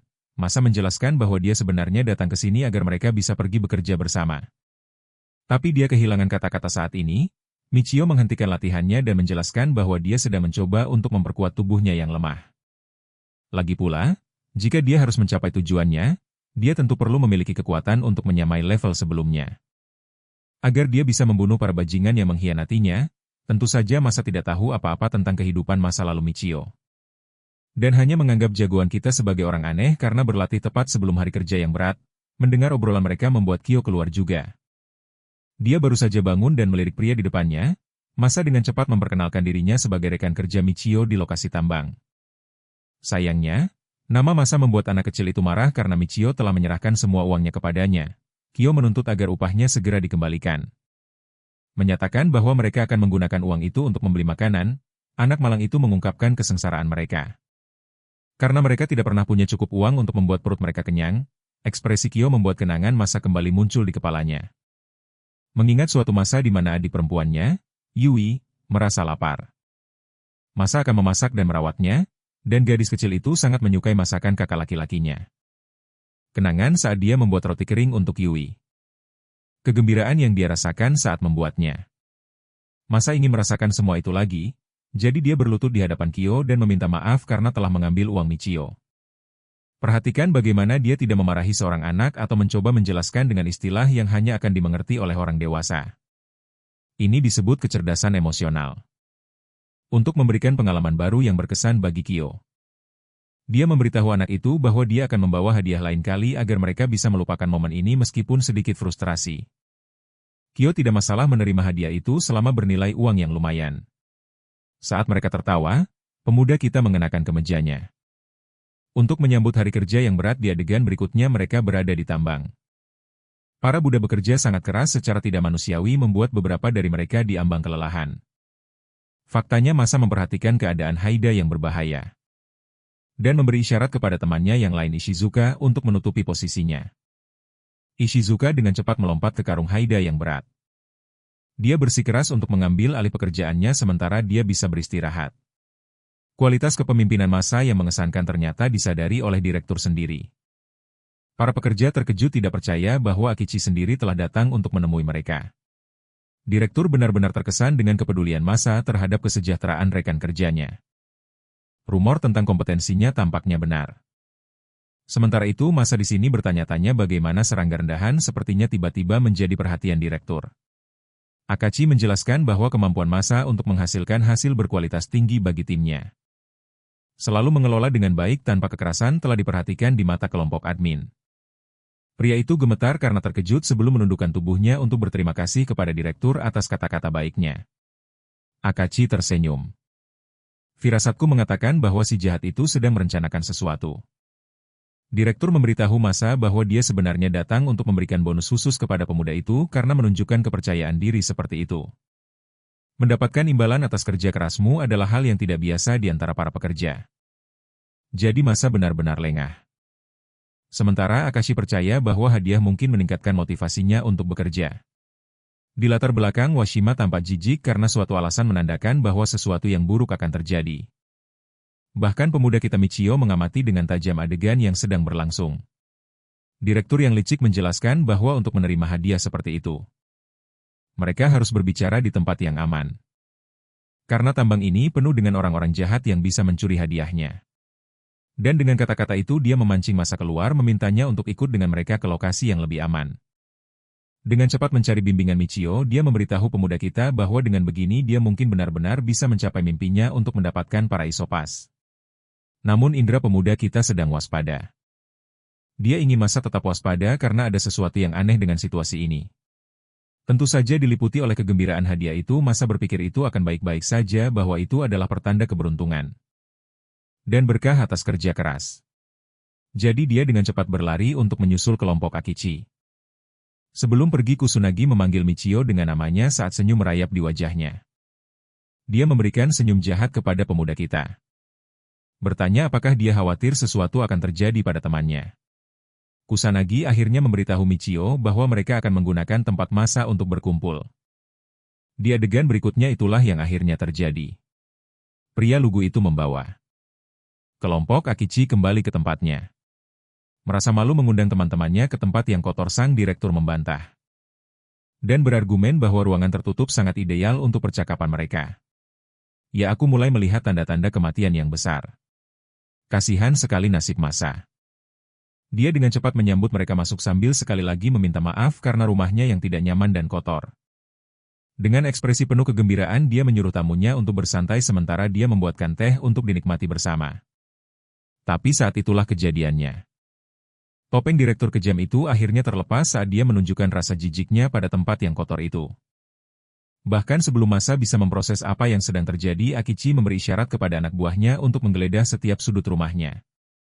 Anak buahnya dengan cepat mengobrak-abrik segalanya untuk mencari tanda-tanda adanya uang. Sementara masa tak berdaya menghentikan mereka, pria malang itu akhirnya menerima pukulan kuat di perut dari Kusinagi. Membuatnya muntah di lantai hanya untuk mengatur napas. Selanjutnya seorang pria menindih punggungnya menahan kedua lengannya. Penderitaan masa yang malang mencapai titik terendah. Saat dia gagal memahami apa yang terjadi, sisok keren bergaya Isen ini melakukan pose kacamata klise dan memberitahukan niat masa untuk membeli tiket Paraiso. Sang direktur ingin dia memberitahukan di mana dia menyembunyikan semua uangnya yang berharga. Pria malang itu tidak bisa berkata-kata. Sampai direktur brutal itu menjambar rambutnya, memperlakukannya seolah-olah dia bukan manusia sambil menekankan ke kepala masa bahwa dia tidak suka membuang-buang waktu. Akachi yang tanpa ampun meyakinkannya bahwa jika dia tidak memberitahukan lokasi uangnya, dia akan kehilangan lebih dari sekadar uangnya. Masa yang malah menyadari bahwa omong kosong soal bonus spesial itu adalah kebohongan selama ini. Sementara sang direktur merasa jijik dengan IQ-nya yang rendah. Hanya bisa menangis dalam keadaan yang menyedihkan. Masa memohon ampun. Menyatakan bahwa dia tidak punya uang sepeser pun karena dia hanyalah seorang budak. Namun Akachi tidak suka membuang-buang waktunya. Dan menamparnya dengan keras hingga tersungkur ke tanah. Karena si budak menolak untuk patuh, sang direktur memerintahkan anak buahnya untuk melaksanakan fase operasi berikutnya. Sebuah tang tergenggam di tangannya. Pria itu mendekati masa yang tak berdaya yang ketakutan setengah mati. Pria itu memasukkan alat itu tepat ke dalam mulutnya. Menjepit gigi depan dan gigi serinya tanpa ampun. Pria itu mulai mencabut giginya. Sementara masa merintih kesakitan dan menangis memohon mereka untuk berhenti, sang direktur psikopat itu mengabaikan tangisannya. Dan memerintahkan anak buahnya untuk menyelesaikannya. Hasilnya adalah rasa sakit gigi yang sebanding dengan kunjunganmu yang biasa ke dokter gigi. Darah menyembur keluar dari mulutnya saat masa kehilangan akal karena syok dan penderitaan. Sang direktur mengingatkan si budak akan posisinya dan apa yang dia katakan sebelumnya. Jika masa menyerahkan lokasinya begitu saja, dia tidak perlu menahan siksaan seperti itu. Tapi ini tidak berakhir di sini. Akachi lebih dari senang untuk melakukannya lagi. Jika masa menolak untuk bicara, dengan setiap penolakan akan mengakibatkan si budak kehilangan bagian lain dari dirinya. Di adegan berikutnya kita melihat lokasi para pekerja yang baru saja menyelesaikan hari kerja mereka untuk beristirahat. Mereka sedang membicarakan masa dan bagaimana dia dan sang direktur menghilang untuk waktu yang lama. Sementara beberapa orang berspekulasi bahwa kepala operasi benar-benar menyukai teman mereka. Tokoh utama kita tidak begitu yakin. Dia melihat wakil direktur Washima kembali kepada mereka. Tapi dengan raut kekecewaan dan kesedihan di wajahnya. Karena penasaran dengan apa yang terjadi pada temannya, Michio menanyakan kondisi masa. Wakil direktur itu melakukan yang terbaik untuk berpura-pura tidak tahu. Bertingkah seolah dia tidak tahu apa-apa. Tapi Michio membalas dengan mengatakan bahwa dia tahu orang-orang ini merencanakan sesuatu di belakang layar. Ushima tidak menyangka akan dihadang dan disudutkan, tetapi demi keselamatan Michio dia memberikan sedikit nasihat kepada pria itu. Dia tidak ingin Michio menyelidiki lebih dalam jika dia menghargai keselamatannya sendiri. Nasihat itu membuat anak laki-laki kita frustrasi, tetapi sayangnya tidak banyak yang bisa dia lakukan dalam situasi ini. Dan di adegan berikutnya kita menyadari bahwa siksaan brutal masa masih belum berakhir.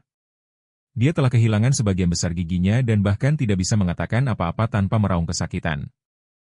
Melihatnya merendah di tanah. Akachi menasihati budak itu untuk berhenti melawan. Kalau tidak, dia tidak akan pernah bisa makan dengan cara yang sama lagi, sambil menggumamkan kata-kata sebisanya dalam keadaannya yang menyedihkan. Masa meraung sekali lagi. Dia tidak punya uang, jadi dia tidak bisa mengatakan apa-apa. Sikapnya yang gigih membuat sang direktur semakin marah, memaksanya untuk memperpanjang siksaan. Masa kehilangan satu gigi lagi. Tapi inilah bagian yang benar-benar menakutkan. Kali ini para penculiknya mendorong gigi tajam yang sama itu kembali ke gusinya, menyebabkan rasa sakit yang luar biasa. Setelah memasang kembali gigi itu ke tempatnya, Akashi tersenyum. Bajingan itu mungkin berpikir dia juga bersikap baik. Metode penyiksaan sang direktur tampaknya sudah jelas. Dia akan memastikan budak itu kehilangan semua giginya dan kemudian dia akan menyuruh anak buahnya menanamnya kembali ke dalam. Psikopat ini bernyanyi. Dengan irama pencabutan dan penanaman kembali saat masa terus kehilangan giginya sebelum didorong kembali dengan cara yang menyiksa. Mereka telah membuat mulutnya berantakan total tanpa belas kasihan atau rencana untuk berhenti. Sungguh, dia berhadapan dengan manusia paling keji di planet ini, orang-orang yang sangat menikmati penderitaan orang lain. Lagu yang sama berlanjut saat sang direktur merasakan kegembiraan luar biasa, yang secara tragis kontras dengan jeritan mengerikan Masa. Dengan berakhirnya satu sesi penyiksaan lagi, sang direktur bertanya-tanya apakah Buddha itu akhirnya memutuskan untuk berubah pikiran tentang uang itu.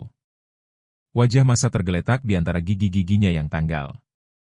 Satu-satunya hal yang menghibur pemuda ini adalah kenangan manis tentang saudara perempuannya. Kebebasan itu, kegembiraan itu, masa depan itu adalah alasan dia bertahan begitu lama. Faktanya, dia berencana untuk terus maju, berjanji tidak akan pernah menyerah. Karena Masa bersedia melakukan segalanya untuk keluar dari pulau sialan ini. Di rumah, adik perempuannya Yui memiliki beberapa masalah medis yang memerlukan operasi. Operasinya berhasil. Tapi itu membuat adiknya sedih karena uang kakaknya. Masa tidak membiarkannya merasakan apa-apa dan memberitahunya bahwa dia telah mendapatkan pekerjaan baru. Dan bahwa dia akan memastikan untuk mendapatkan banyak uang demi adiknya, dan itulah mengapa meskipun berada di titik terendah dalam hidupnya, setelah menderita rasa sakit yang tak terbayangkan di tangan para penculiknya, Masa menolak untuk menyerah. Dia tidak ingin adiknya sendirian. Aku harus berhenti dan mengakui satu hal. Masa baru saja menjadi karakter favoritku, bahkan lebih dari Michio. Sungguh pria yang luar biasa. Sang direktur mulai mencapai batas kesabarannya. Dia tidak percaya bahwa seorang budak biasa berani melawan. Dan masih bersikap tegar dalam situasinya. Sebagai tanggapan, Masa tetap tidak bergeming dan mempertahankan ceritanya. Dia tidak punya uang. Akachi mulai kehabisan pilihan. Sampai Kusanagi memutuskan bahwa ini adalah ide yang bagus untuk turun tangan. Hal pertama yang dilakukan si kepala batu ini adalah menendang anak buahnya sendiri. Bahkan sang direktur pun terkejut dengan gerakan tiba-tiba Kusanagi. Si kasar berambut pirang itu berpikir bahwa taktik mereka saat ini gagal. Dan bahwa sudah waktunya untuk berganti strategi.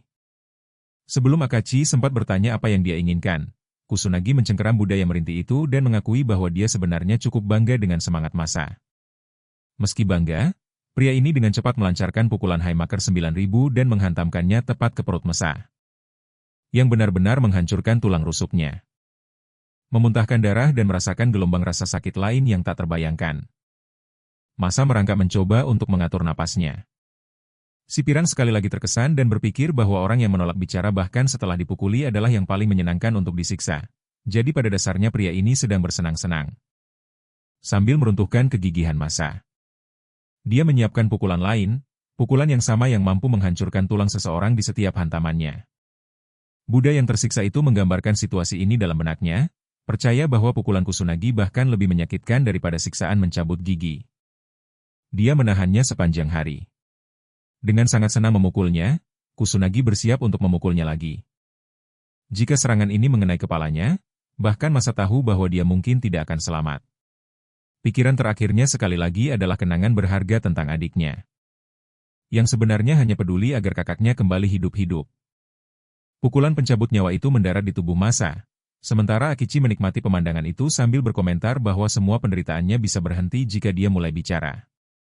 Pukulan brutal itu terus berlanjut. Kusanagi menghancurkannya dari depan dan belakang, memperlakukannya seperti samsak tinju. Siksaan Masa dibarengi dengan bayangan wajah adiknya yang tercinta. Dia terlempar dengan setiap pukulan dan masih menolak untuk bicara. Ketenangan sang direktur mulai retak. Dia berteriak pada Buddha itu untuk memberitahukan lokasi uang sialan itu.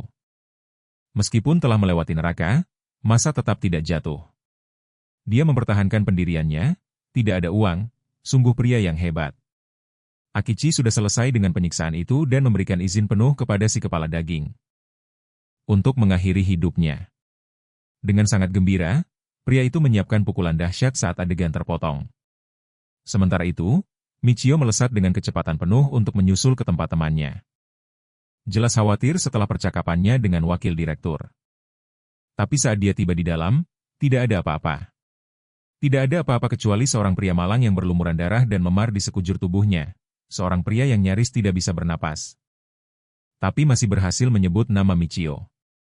Michio terkejut melihat temannya dalam kondisi seperti itu dan menahannya di tempat. Berkat pengalaman militernya, dia sepenuhnya memahami kondisi mengerikan yang dialami Masa.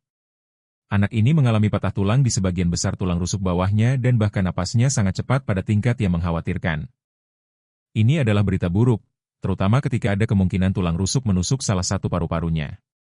Sedangkan untuk wajahnya, Masa tampaknya mengalami patah tulang hidung dan rongga mata di sekujur tubuhnya, belum lagi patah tulang tengkorak juga. Ada luka tusuk yang menyakitkan di dalam gusinya dan jelas tidak ada gigi yang bisa ditemukan. Kurasa harapan Michio untuk kehidupan temannya perlahan-lahan memudar. Sama sepertiku saat melihat Masa dalam keadaan seperti itu. Denyut nadi yang lemah ditambah dengan luka-luka traumatis seperti itu. Itu hanya mengarah pada satu pertanyaan di benak anak kita. Dia sangat ingin tahu manusia macam apa yang terus menyiksa seseorang hingga kondisi seperti ini. Meskipun dalam keadaannya, Masa merangkai beberapa kalimat dan merasa menyesal karena tidak mengikuti nasihat Michio. Pada akhirnya mereka memang mengincar uangnya. Tetapi bahkan setelah semua siksaan ini dia tidak patah semangat, dia melindunginya dengan nyawanya. Semua tekad itu hampir tidak berarti lagi sekarang. Karena uang itu tidak berguna bagi Masa dalam kondisinya saat ini, jadi dia membuat keputusan mulia untuk mempercayakan setiap sen uangnya kepada temannya Michio, tetapi karena keyakinan pribadi Michio. Dia tidak suka berutang budi. Faktanya, dia masih berharap temannya akan pulih dan ingin Masa menggunakan uang itu untuk menolong dirinya sendiri. Namun, tampaknya semangat Masa telah menerima kenyataan pahit bahwa dia tidak akan selamat. Dia sedang sekarat di pelukan temannya dan jika dia tidak menyerahkan uang itu kepada satu-satunya orang yang paling dia percayai, semua usahanya akan sia-sia. Dan akhirnya Masa mengungkapkan lokasi tempat uang itu disimpan. Tempatnya ada di depan, sebuah pohon yang ditandai dan tepat di sebelahnya uang itu dikubur di bawahnya. Masa sangat mengerti bahwa dia telah bekerja siang dan malam untuk mendapatkan uang sebanyak itu. Fakta bahwa dia mempercayakannya kepada Michio sangatlah berarti. Satu-satunya imbalan yang dia minta adalah agar Michio menemukan adiknya begitu dia keluar dari pulau. Penyebutan seorang adik perempuan mengejutkan pemuda kita. Bahkan dalam kematiannya Masa tidak bisa menahan diri untuk tidak bersukacita dalam kenangan yang dia miliki bersamanya. Tentang bagaimana adiknya memotong rok kesayangannya hanya untuk memberi kakaknya hadiah karena bekerja begitu keras, aku hampir tidak bisa membayangkan ada orang yang bisa tersenyum setelah siksaan yang dialami Masa, tetapi dia masih bisa merasakan kebahagiaan. Karena tahu Michio akan menemukan dan menolongnya, namun pemuda kita tidak merasa yakin dengan kesempatannya. Dan berpikir bahwa itu adalah janji yang jauh di atas kemampuannya, Masa menjadi putus asa dan berteriak padanya sebagai bentuk penolakan. Memohon padanya untuk menjaga Yui Honjo, satu-satunya adik perempuannya yang tersayang, dan ketika dia akhirnya bertemu dengannya, Masa ingin Michio menyampaikan sebuah pesan. Bahwa kakak laki-lakinya tidak pernah melupakannya, bahkan di saat-saat terakhir hidupnya. Setelah mengucapkan kata-kata itu, tubuh Masa menjadi lemas.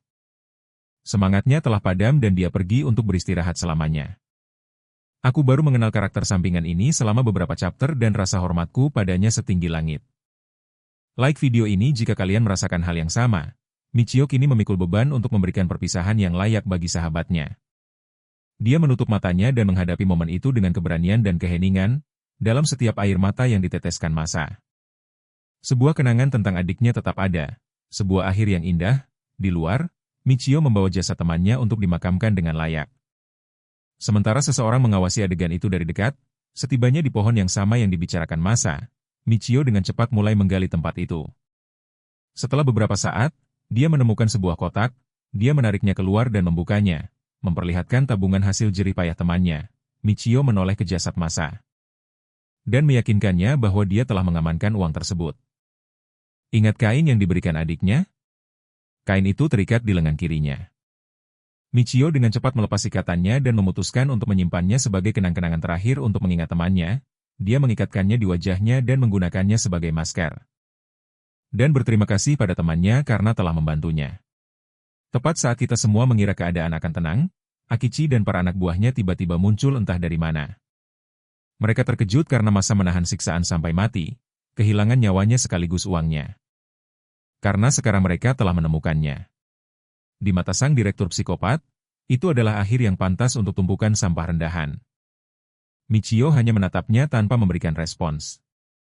Sementara Akachi dengan cepat menyuruh budak tidak penting itu untuk menyerahkan uangnya.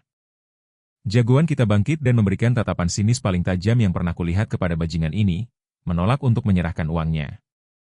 Sang direktur melihat Michio tidak lebih dari sekadar budak bodoh lainnya.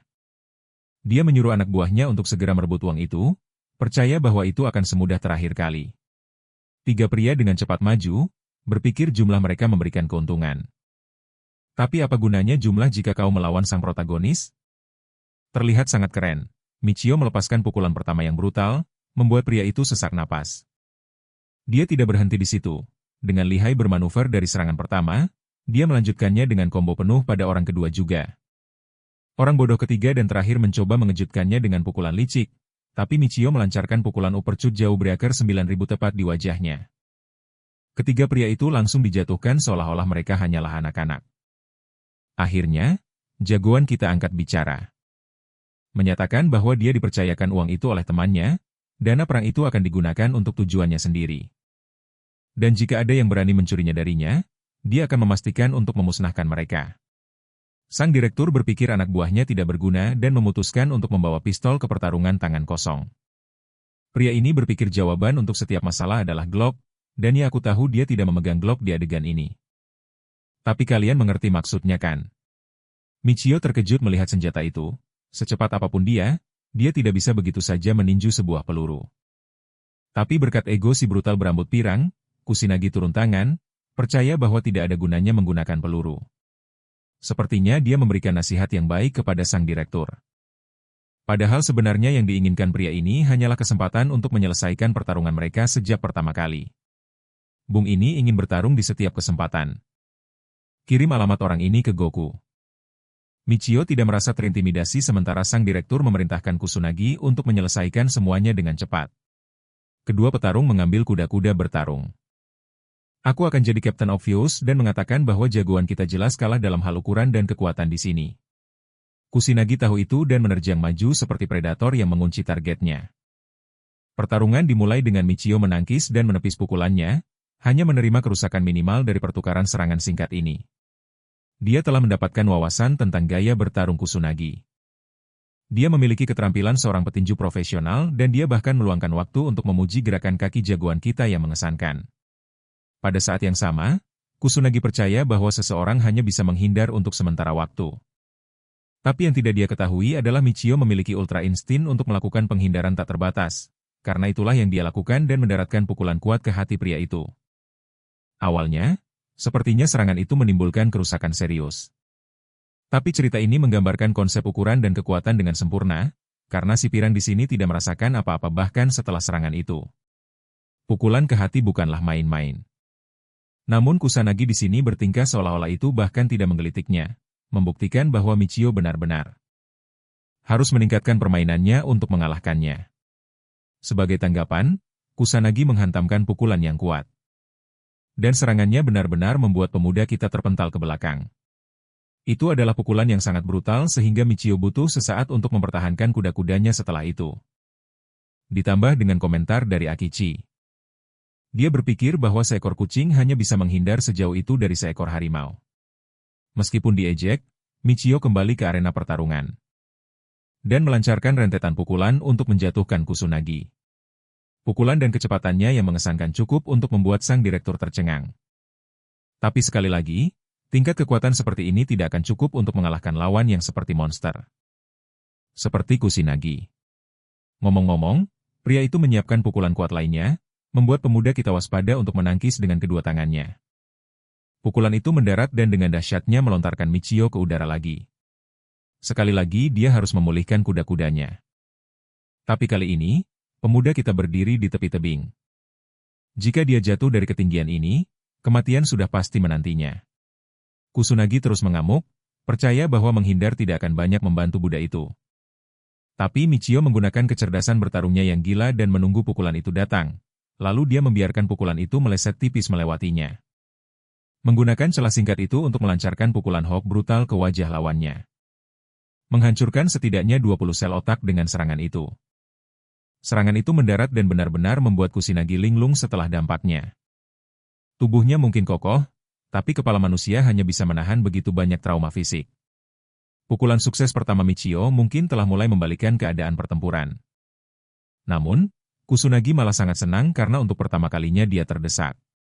Dia menganggap pertempuran ini sebagai pertarungan yang sesungguhnya.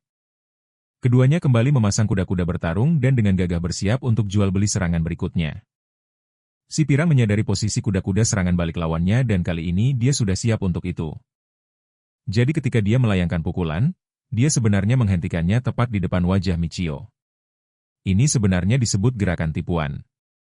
Dan Kusunagi dengan sangat baik menggunakannya untuk keuntungannya demi mempersiapkan serangan aslinya, sebuah tendangan. Dari sudut pandang sang direktur, pemuda kita mengamati dengan tajam pergerakan Kusunagi. Menganggapnya seperti petinju pada umumnya. Tapi masalahnya, si brutal berambut pirang ini juga tahu cara melancarkan tendangan di sela-sela serangannya, membuat gaya bertarungnya menjadi rumit. Dalam rentang beberapa detik, intuisi Michio bekerja saat dia dengan cepat mengubah kuda-kudanya untuk menangkis tendangan dahsyat yang mengincar kepalanya. Pertahanannya yang berhasil membuat Kusunagi terpana untuk sesaat. Dan membuatnya terkejut sehingga menciptakan celah.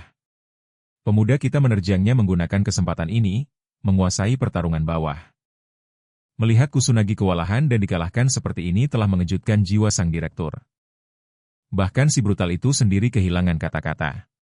Seolah-olah Michio membaca niatnya untuk melakukan gerakan tipuan. Dan menggunakan tendangan sejak awal. Sambil dia mengendalikan pria yang 2 kali lebih besar darinya. Michio menjelaskan bahwa dia bisa membaca perbedaan tipis pada kuda-kuda bagian bawah tubuhnya. Menunjukkan kepadanya bahwa lawannya juga terbiasa menendang. Dan dengan petunjuk itu, Michio menyikut wajahnya dengan keras, meninggalkan rasa sakit yang membakar di wajah Kusunagi. Pria ini pada dasarnya sudah tamat saat Michio menyiapkan sikutannya lagi untuk mengakhiri pertarungan. Tapi entah bagaimana, Kusunagi berhasil membalikan keadaan menjadi menguntungkannya. Dia berhasil mencengkeram leher pahlawan kita. Membuatnya sangat rentan dalam posisi seperti itu. Si pirang bodoh itu berpikir ini sangat disayangkan karena Michio sudah hampir memenangkan pertarungan. Tapi dia dengan cepat melupakan satu hal. Ini bukanlah pertarungan bela diri di mana mereka harus mengikuti aturan. Mengatakan itu dia membanting pahlawan kita ke tanah dan mulai mencekiknya. Kusunagi berteriak bahwa pertarungan ini adalah perkelahian sungguhan. Di mana segalanya diperbolehkan, Michio kesulitan bernapas dan tidak punya banyak pilihan di sini. Sementara sang direktur Akichi menikmati hiburan ini. Dia belum pernah melihat Kusunagi bertarung sekuat tenaga melawan siapapun seperti ini sebelumnya. Meskipun banyak Buddha di masa lalu memberontak, itu tidak pernah berjalan sesuai keinginan mereka. Beberapa dari mereka bahkan ahli dalam seni bela diri. Tapi pada akhirnya mereka semua dibantai di tangan Kusunagi. Masalahnya adalah pria ini bertarung dengan kotor. Dia adalah seorang petarung brutal. Dia benar-benar seorang petarung jalanan. Itulah sebabnya dia berpikir dia berada di atas para seniman bela diri biasa yang jauh di bawah levelnya. Pengalamannya dalam pertarungan masa lalu memberinya kepercayaan diri saat dia mencekik Michio di tanah. Untungnya bagi pahlawan kita, dia dengan cepat menerapkan teknik yang benar dan mengarahkan pukulan telapak tangan ke leher Kusunagi. Selain itu dia memposisikan kakinya dalam kuda-kuda yang menjauhkan lawannya dari mendapatkan cengkeraman yang baik. Kusunagi mulai menyadari bahwa dia tidak sedang berhadapan dengan seniman bela diri biasa di sini. Pahlawan kita dengan cepat menunjukkan siapa bosnya dengan menggerakkan kakinya ke posisi yang mengunci lengan Kusunagi. Dan kemudian menggunakan manuver yang sama. Michio mentransfer momentum ke berat badan bagian bawahnya. Menghancurkan Kusunagi di tanah dan mendapatkan kembali peluang kemenangannya. Si brutal pirang itu bahkan tidak punya kesempatan untuk memproses situasinya. Michio telah mengunci lengannya. Dan menekannya ke bawah untuk menahannya. Memahami posisi mereka, Michio mengingatkan lawannya tersayang tentang omong kosong yang dia katakan sebelumnya. Jika ini adalah perkelahian sungguhan maka segalanya diperbolehkan kan. Untuk menunjukkan maksudnya, pahlawan kita menghancurkan lengan Kusunagi, mengirimkan gelombang rasa sakit yang membuatnya meraung. Kehilangan satu lengan membuatnya menjadi pecundang di hadapan Michio. Pahlawan kita naik ke atasnya dan menekankan bahwa meskipun ini adalah perkelahian di mata Kusunagi. Baginya pertarungan ini bahkan lebih rendah dari itu, ini hanyalah pembantaian oleh satu orang. Pria paling berbahaya yang pernah direkrut oleh pasukan Aldomir di unit khusus mereka, George Sai. Dia memiliki rekor kemampuan bertarung yang tak tertandingi. Jadi pertarungannya sulit untuk disebut sebagai perkelahian biasa. Kusunagi tidak tahu semua ini, dia hanya tertarik dengan apa yang bisa ditawarkan oleh seorang budak belaka. Menerapkan taktik kotor, dia menggunakan jari-jarinya dan mengarahkannya langsung ke mata Michio. Membalas taktik kotor dengan usaha kotornya sendiri. Michio membenturkan kepalanya ke jari-jari itu, langsung mematahkannya dan memberi Kusunagi pengalaman menyakitkan lainnya. Masalahnya tentang Michio adalah, di kehidupan masa lalunya yang dia tahu hanyalah pertarungan antara hidup dan mati sebagai seorang prajurit. Dia adalah mesin pembunuh yang tidak memiliki pengekangan diri. Faktanya, Bahkan sekarang dia melancarkan hantaman sikut sekuat tenaga yang bertujuan untuk menghancurkan kepala Kusunagi. Untungnya bagi Kusunagi, dia berhasil menghindarinya tepat waktu. Tapi sikut sialan yang sama itu tidak menunjukkan keraguan sedikit pun. Sikut itu bahkan meninggalkan penyok di tanah, membuat si petarung itu bertanya-tanya siapa yang sedang dihadapinya. Orang biasa manapun pasti akan ragu-ragu sebelum bertindak mengambil nyawa seseorang. Tapi Michio, yang hanya seorang budak, tampaknya tidak menunjukkan tanda-tanda keraguan. Itu seperti hari biasa baginya. Dia bahkan tidak peduli atau menunjukkan emosi. Dia benar-benar seperti John Wick tentang hal itu dan menganggapnya hanya sebagai pembunuhan lainnya. Kesadaran itu akhirnya menyadarkan Kusunagi. Dia sedang berhadapan dengan seseorang yang hanya akan berhenti ketika dia membunuh targetnya. Dengan menyedihkan, petarung itu mencoba menangkis dengan lengannya yang patah. Tapi dia meninggalkan celah yang dengan mudah dimanfaatkan oleh Michio. Menargetkan titik tekan di lehernya, menambah rasa sakitnya yang luar biasa. Sekarang situasinya telah berbalik sepenuhnya. Michio lah yang menahannya dan mencekik lawannya. Dan Kusunagi dengan cepat menyadari bahwa dia telah membuat kesalahan besar. Di matanya, tidak ada keraguan tentang fakta bahwa Michio adalah mesin pembunuh yang sesungguhnya. Itulah hal terakhir yang dia pikirkan sebelum jagoan kita menghantamkan pukulan brutal ke wajahnya hingga membuatnya pingsan. Mari kita bicarakan gaya bertarung jagoan kita sejenak. George Sai, atau lebih tepatnya Michio, berspesialisasi dalam gaya seni bela diri yang efisien bernama Krav Maga. Sebagian besar pasukan khusus di berbagai negara menggunakannya. Dan itu sering dianggap sebagai seni bela diri terkuat di dunia untuk pertarungan jarak dekat. Omong-omong, membuat seseorang pingsan saja tidak cukup bagi jagoan kita. Dia mengambil sebuah batu besar dari tanah. Dan bertujuan untuk menghancurkan tengkorak Kusunagi dengan batu itu. Mengarahkan pandangannya untuk menghancurkan kepalanya berkeping-keping, Michio tidak menunjukkan keraguan untuk mengayunkan batu itu ke bawah. Saat dia akan menghantamkan batu itu ke kepala Kusunagi, kata-kata Kyo mulai terngiang kembali di benaknya. Anak laki-laki yang memohon pada mesin pembunuh kejam itu agar tidak menjadi seorang pembunuh. Mengingat satu momen itu membuat Michio mempertimbangkan kembali tindakannya. Dia melempar batu itu ke dalam air.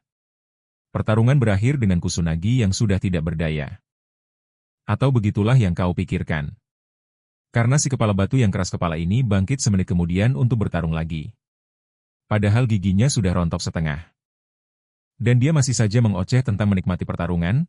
Pria itu ingin bertarung sampai mati dan Michio dengan cepat menyadari bahwa ronde kedua akan segera dimulai. Tapi sebelum salah satu dari mereka bisa melakukan apapun, jagoan kita mendengar Akichi mengisi senjatanya dari belakang. Mendengarnya, dia dengan cepat menghindar sebelum tembakan dilepaskan, membuatnya berhasil menghindari garis tembak. Sialnya bagi Kusunagi, dia malah terkena tembakan itu secara cuma-cuma. Setelah berhasil menghindar, jagoan kita justru dalam masalah karena dia menuju langsung ke laut. Sementara dia harus khawatir akan jatuh. Kusunagi di sisi lain sedang mencerna luka tembak di dadanya. Omong-omong, Michio berhasil berpegangan di tepi tebing untuk bertahan hidup sementara sang direktur frustrasi karena satu-satunya tembakannya meleset. Untuk menjatuhkan budak itu, pada saat yang sama dia bahkan tidak merasa bersalah karena tidak sengaja menembak Kusunagi. Di matanya, pria itu hanyalah pecundang yang tidak bisa menghabisi satu budak. Si pirang brutal itu mengutuknya atas pengkhianatan mendadak itu. Tapi direktur psikopat ini berpikir wajar saja untuk menyingkirkan para pelayannya. Ketika mereka tidak lagi berguna baginya, dalam satu tindakan pemberontakan terakhir, Kusunagi menyerbu ke depan. Ya, dia menyerang pria yang memegang pistol yang ditodongkan padanya. Akachi sangat menikmati menembakinya berkali-kali. Sekarang aku tidak tahu plot armor macam apa yang dipakai si brengsek pirang ini. Tapi coba katakan padaku bagaimana dia bisa tetap berlari meski terkena beberapa luka tembak. Bahkan sang direktur pun berpikir, apa-apaan ini yang terjadi, dalam satu tindakan pemberontakan terakhir Kusunagi. Dia melancarkan pukulan Texas yang kuat yang ditujukan tepat ke wajah jelek sang direktur. Akachi tahu jika dia menerima serangan ini dia tidak akan bisa melihat dirinya di cermin lagi, jadi dia mengaktifkan bidikan otomatisnya. Dan melakukan tembakan telak di kepala Kusunagi, menghentikan amukannya yang berapi-api dan mengakhiri pertarungan. Pukulan itu hanya berhenti beberapa inci dari wajah Akachi, jadi itu tetap membuatnya ketakutan setengah mati. Hanya saja dia tidak sempat merasakan pukulan fisiknya, mayat Kusunagi yang tak bernyawa roboh ke tanah sementara sang direktur tertawa seperti orang gila. Dia merayakan momen itu dengan menendang-nendang mayat Kusunagi, percaya bahwa itu adalah hal yang bagus untuk menyingkirkan anjing gila tak berguna sepertinya. Aku bahkan tidak bercanda. Pria itu punya begitu banyak dendam pada mayatnya sehingga dia tidak bisa berhenti menendangnya. Akichi membentak bawahannya yang kalah untuk bangkit dan segera membuat laporan. Dia ingin melimpahkan kesalahan kematian Kusunagi pada Michio dengan menuduhnya mencuri pistol. Akhirnya dia mengalihkan perhatiannya kembali pada orang yang bertanggung jawab. Michio menatapnya tajam dari kejauhan, mempertimbangkan pilihannya. Sang direktur memujinya karena telah berhasil sampai sejauh ini dengan kehebatan bertarungnya yang luar biasa. Tapi pada saat yang sama, direktur jahat itu mengingatkan Michio bahwa satu orang tidak bisa memenangkan perang tidak peduli seberapa keras dia mencoba. Pada akhirnya, senjata dan strategilah yang memenangkan semuanya. Secara mengejutkan, Michio mengangkat tangannya ke udara seolah-olah mengatakan dia menyerah. Gerakan ini terlihat mengejutkan di mata Akachi, yang sangat senang mengetahui bahwa bahkan seorang petarung yang kuat pun takut ditodong senjata. Michio tidak mengatakan sepatah kata pun dan mempertahankan posisinya untuk menyerah. Sang direktur tidak mau mengampuni nyawanya setelah semua yang dia lakukan hanyalah membuang-buang waktu dan pelurunya yang berharga. Dengan sombong Akachi menghampiri pria itu sambil menunjukkan bahwa Buddha itu membuat pilihan yang buruk dengan berlari ke tepi tebing. Michio akhirnya buka suara, menyatakan bahwa dia sebenarnya membuat pilihan yang tepat. Sang direktur mendengar suara tiba-tiba dan bertanya dari mana asalnya. Kalian ingat drone dengan bidikan otomatis dari sebelumnya? Ya, drone itu baru saja diaktifkan berkat upaya Michio untuk menuruni tebing. Sang direktur menyadari persis apa yang akan terjadi. Aku rasa kita semua juga tahu. Sebelum anak buah direktur sempat memahami situasi, mereka langsung ditembak mati.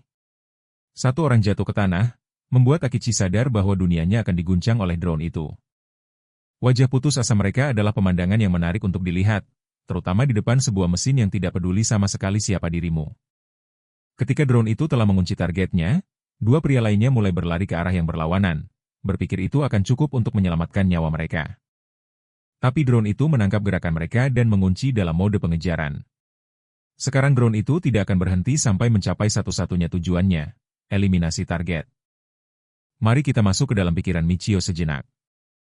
Dia merenungkan bahwa si pengejar gila terkenal karena memburu apapun yang bergerak dan melenyapkannya tanpa berpikir dua kali. Hal yang sama terjadi saat kedua pria itu ditembak mati dengan cara yang memuaskan. Sang direktur yang masih menodongkan pistol ke kepala Michio praktis gemetaran melihatnya. Jagoan kita mengerti bahwa si brengsek Akachi ini bahkan belum bergerak sedikit pun. Ini karena dia tahu tentang drone, lebih spesifiknya drone model pengejar gila. Ini membuat keduanya dalam posisi buntu. Jika salah satu dari mereka mencoba melarikan diri, drone akan memusnahkan mereka. Drone itu kembali untuk mengamati area sementara sang direktur tenggelam dalam pikirannya. Dia tidak tahu bagaimana seorang budak biasa mampu memancing drone sampai ke sini. Budak-budak biasa di pulau itu bahkan tidak tahu tentang keberadaan drone tersebut. Meski begitu, Akachi tidak peduli tentang hal lain. Yang dia pedulikan sekarang hanyalah membunuh budak di hadapannya. Yang ternyata jauh lebih berbahaya dari yang pernah dia bayangkan. Sebelum dia menarik pelatuknya, Michio mulai berbicara lagi, menunjukkan pengetahuan sang direktur tentang drone itu. Dia juga dengan santai mengingatkan sang direktur bahwa jika dia akhirnya menarik pelatuk, bukan hanya Michio yang akan mati, melainkan drone itu akan memastikan Akichi sendiri akan berakhir dengan belasan lubang di tubuhnya. Sang direktur terkejut dengan kata-katanya, tetapi dia pikir jagoan kita hanya menggertak. Secanggih apapun teknologi deteksinya, dia pikir itu tidak cukup cerdas untuk melacak gerakan sebuah pelatuk. Mendengar ini, Michio mengubah pendekatannya dan mendorong sang direktur untuk mencoba menembaknya. Maka dia akan dengan mudah menemukan jawabannya apakah itu benar-benar gertakan atau bukan. Akachi sudah kehabisan akal. Sementara jagoan kita terus mengejeknya terang-terangan, memanggilnya pengecut yang tidak bisa berbuat apa-apa selain melontarkan hinaan pada orang lain. Faktanya, dia telah menanamkan begitu banyak ketakutan pada sang direktur sehingga Akachi bahkan tidak menggerakkan mulutnya tanpa niat. Hal itu membuatnya sangat kesal. Bahwa seorang budak sedang mempermainkannya. Akachi ingin membunuh tumpukan sampah di depannya karena berani mengucapkan kata-kata seperti itu. Seperti yang terlihat saat ini. Dia berpikir jika dia menarik pelatuknya, drone itu tidak akan bisa melacak pergerakan beberapa sentimeter. Namun di saat yang sama, rasa takut akan reaksi drone dalam jeda waktu yang singkat itu terus menghantui pikirannya. Dia tidak mau mengambil risiko ketika menyangkut nyawanya. Menariknya, Michio ternyata memang sedang menggertak. Karena dia tidak tahu pasti apakah drone itu mampu mendeteksi gerakan samar seperti menarik pelatuk. Tapi dengan ini, dia berhasil mengulur waktu untuk menunggu saat drone akan melayang sedikit lebih lama dan ketika drone itu mengira tugasnya sudah selesai, ia akan kembali ke posisi awalnya. Di celah waktu yang sempit itu, jagoan kita berencana untuk menerjang dengan kecepatan penuh untuk menjatuhkan sang direktur, menghantam kepalanya dan mengambil alih kendali situasi. Pertarungan kesabaran pun dimulai. Drone itu melayang di atas nyawa mereka berdua. Sementara Akachi gemetar memikirkan kesempatannya. Tidak tahu keputusan apa yang harus diambil, tiba-tiba hembusan angin kencang bertiup dari hutan ke tempat mereka berdua berdiri. Hembusan angin itu berhasil membuat drone kehilangan keseimbangan. Memberikan sang direktur satu-satunya kesempatan untuk menarik pelatuk. Bajingan itu dengan cepat melepaskan tembakan ke arah si budak. Dan tidak, ini bukan salah satu cerita di mana protagonisnya bisa menghindari peluru dari jarak dekat. Tapi berkat bidikan Akachi yang payah, yang terbaik yang bisa dia lakukan hanyalah menyerempet bahu jagoan kita, karena Michio sempat bereaksi terhadap peluru itu. Drone itu dengan cepat mendeteksi gerakannya dan menguncinya sebagai target. Ini adalah kabar buruk dan jagoan kita tahu itu, dia langsung melesat maju tanpa berpikir dua kali. Drone itu mulai menghujaninya dengan rentetan peluru. Peluru-peluru itu sama sekali tidak mengenai sasarannya karena Michio memilih untuk melompat dari tebing. Tapi inilah masalahnya. Dia tidak bisa menghindar di udara dan karena itu, pahanya tertembak. Yang menjadi pemandangan menghibur bagi sang direktur. Adegan terakhir tampaknya adalah sebuah kekalahan. Tubuh jagoan kita jatuh dari tebing, dia tidak punya pertahanan dan telah tertembak 2 kali sekaligus. Saat terjatuh, Michio melakukan satu manuver terakhir dan mengubah posisi tubuhnya di udara, memungkinkannya untuk mendarat di laut dengan kedua kakinya. Michio mungkin telah jatuh ke dalam air, tetapi drone sialan ini juga tidak berhenti di situ. Ia haus darah dan mulai menembak ke dalam laut. Untungnya, peluru-peluru itu gagal mengenai sasarannya. Tapi itu tetap tidak mengubah fakta bahwa jagoan kita terluka parah, menggunakan kesempatan ini untuk melarikan diri. Dia bermanuver lebih dalam ke air, menyebabkan drone berpikir bahwa ia telah menyelesaikan eksekusi targetnya. Setelah itu, drone kembali ke posisi awalnya. Di mana Akichi sedang menunggu dengan pistol di tangannya, dia tidak cukup bodoh untuk berkelahi dengan drone. Jadi dia pergi untuk memeriksa tebing dan menyadari bahwa si budak telah menemui ajalnya. Pemandangan kemenangan itu membuatnya terhibur saat dia menikmati kemenangannya sendiri. Pria itu tertawa terbahak-bahak seolah-olah sedang menonton pertunjukan komedi terlucu. Kembali ke jagoan kita, Michio muncul dari air dan menyadari bahwa drone itu telah pergi. Begitu juga dengan sang direktur. Dengan ancaman langsung yang telah dihilangkan, kini ancaman dari lukanya menggantikannya. Kakinya terluka parah dan mengeluarkan darah di dalam air. Menyadari bahwa pelurunya ternyata masih ada di dalam kakinya, dia segera menggunakan kain dari topengnya untuk menghentikan pendarahan. Langkah selanjutnya adalah mengobati lukanya dengan cepat. Jadi, dengan darah yang terus mengucur sambil berenang sebisanya. Dia mendekati tebing, tapi tiba-tiba dia mendengar sesuatu. Seekor megalodon sialan ada di sini untuk merenggut nyawa pria ini. Hiu raksasa itu akan mencabik-cabiknya menjadi 2. Tapi untungnya dia berhasil menghindari kematiannya. Dia pun tersadar. Ingatlah soal darah itu. Darah itu memancing hiu sampai ke sini. Dalam sekejap Michio mengerti bahaya yang sebenarnya sedang dia hadapi. Dia tidak hanya menghadapi hiu biasa. Dia sedang menghadapi predator tertinggi lautan. Alasan mengapa film Jaws bahkan ada. Hiu putih besar. Seekor monster dengan bentuk tubuh dinamis yang diciptakan untuk membunuh dan bergerak dengan kecepatan luar biasa. Hiu yang sama yang kekuatan gigitannya jauh melebihi tekanan 1 ton dan makhluk yang sama itu ada di sini mencoba memakan karakter utama kita. Michio menghindari menjadi santapan si hiu dengan menghindar lagi, meskipun aku tidak yakin kenapa dia repot-repot memuji kecepatannya. Jika dia bisa menghindarinya dengan begitu mudah. Meskipun dia menghindari gigitannya, ekor hiu itu masih berhasil mencambuknya dengan kekuatan yang luar biasa. Menyebabkannya kehilangan napas di dalam air. Bukan hanya itu, hiu itu dengan cepat menyesuaikan lintasannya untuk kesempatan kedua menyerang. Michio naik ke permukaan untuk mengambil napas.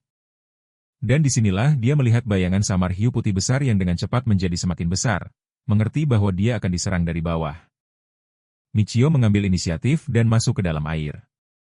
Dia merentangkan tangannya dan mulai memancarkan auranya dengan pose T. Ini sebenarnya adalah strategi yang sangat bagus dari jagoan kita. Kau tahu, Hiu suka menyergap mangsanya. Tapi dalam kasus ini, jagoan kita menegaskan dengan pose T-nya yang jantan bahwa dia telah menyadari mesin pembunuh bergigi jelek dari lautan itu. Aku bahkan tidak percaya mengatakan ini, tapi pria ini benar-benar membuat Hiu itu tertegun sejenak dengan gerakannya. Pada saat yang sama, kakinya yang berdarah menimbulkan lebih banyak masalah, mendorong Hiu itu untuk menyerang. Seluruh strategi Michio hancur seketika saat Hiu itu mencium aroma darahnya. Saat ini dia sangat rentan. Tapi pria ini menolak untuk menyerah.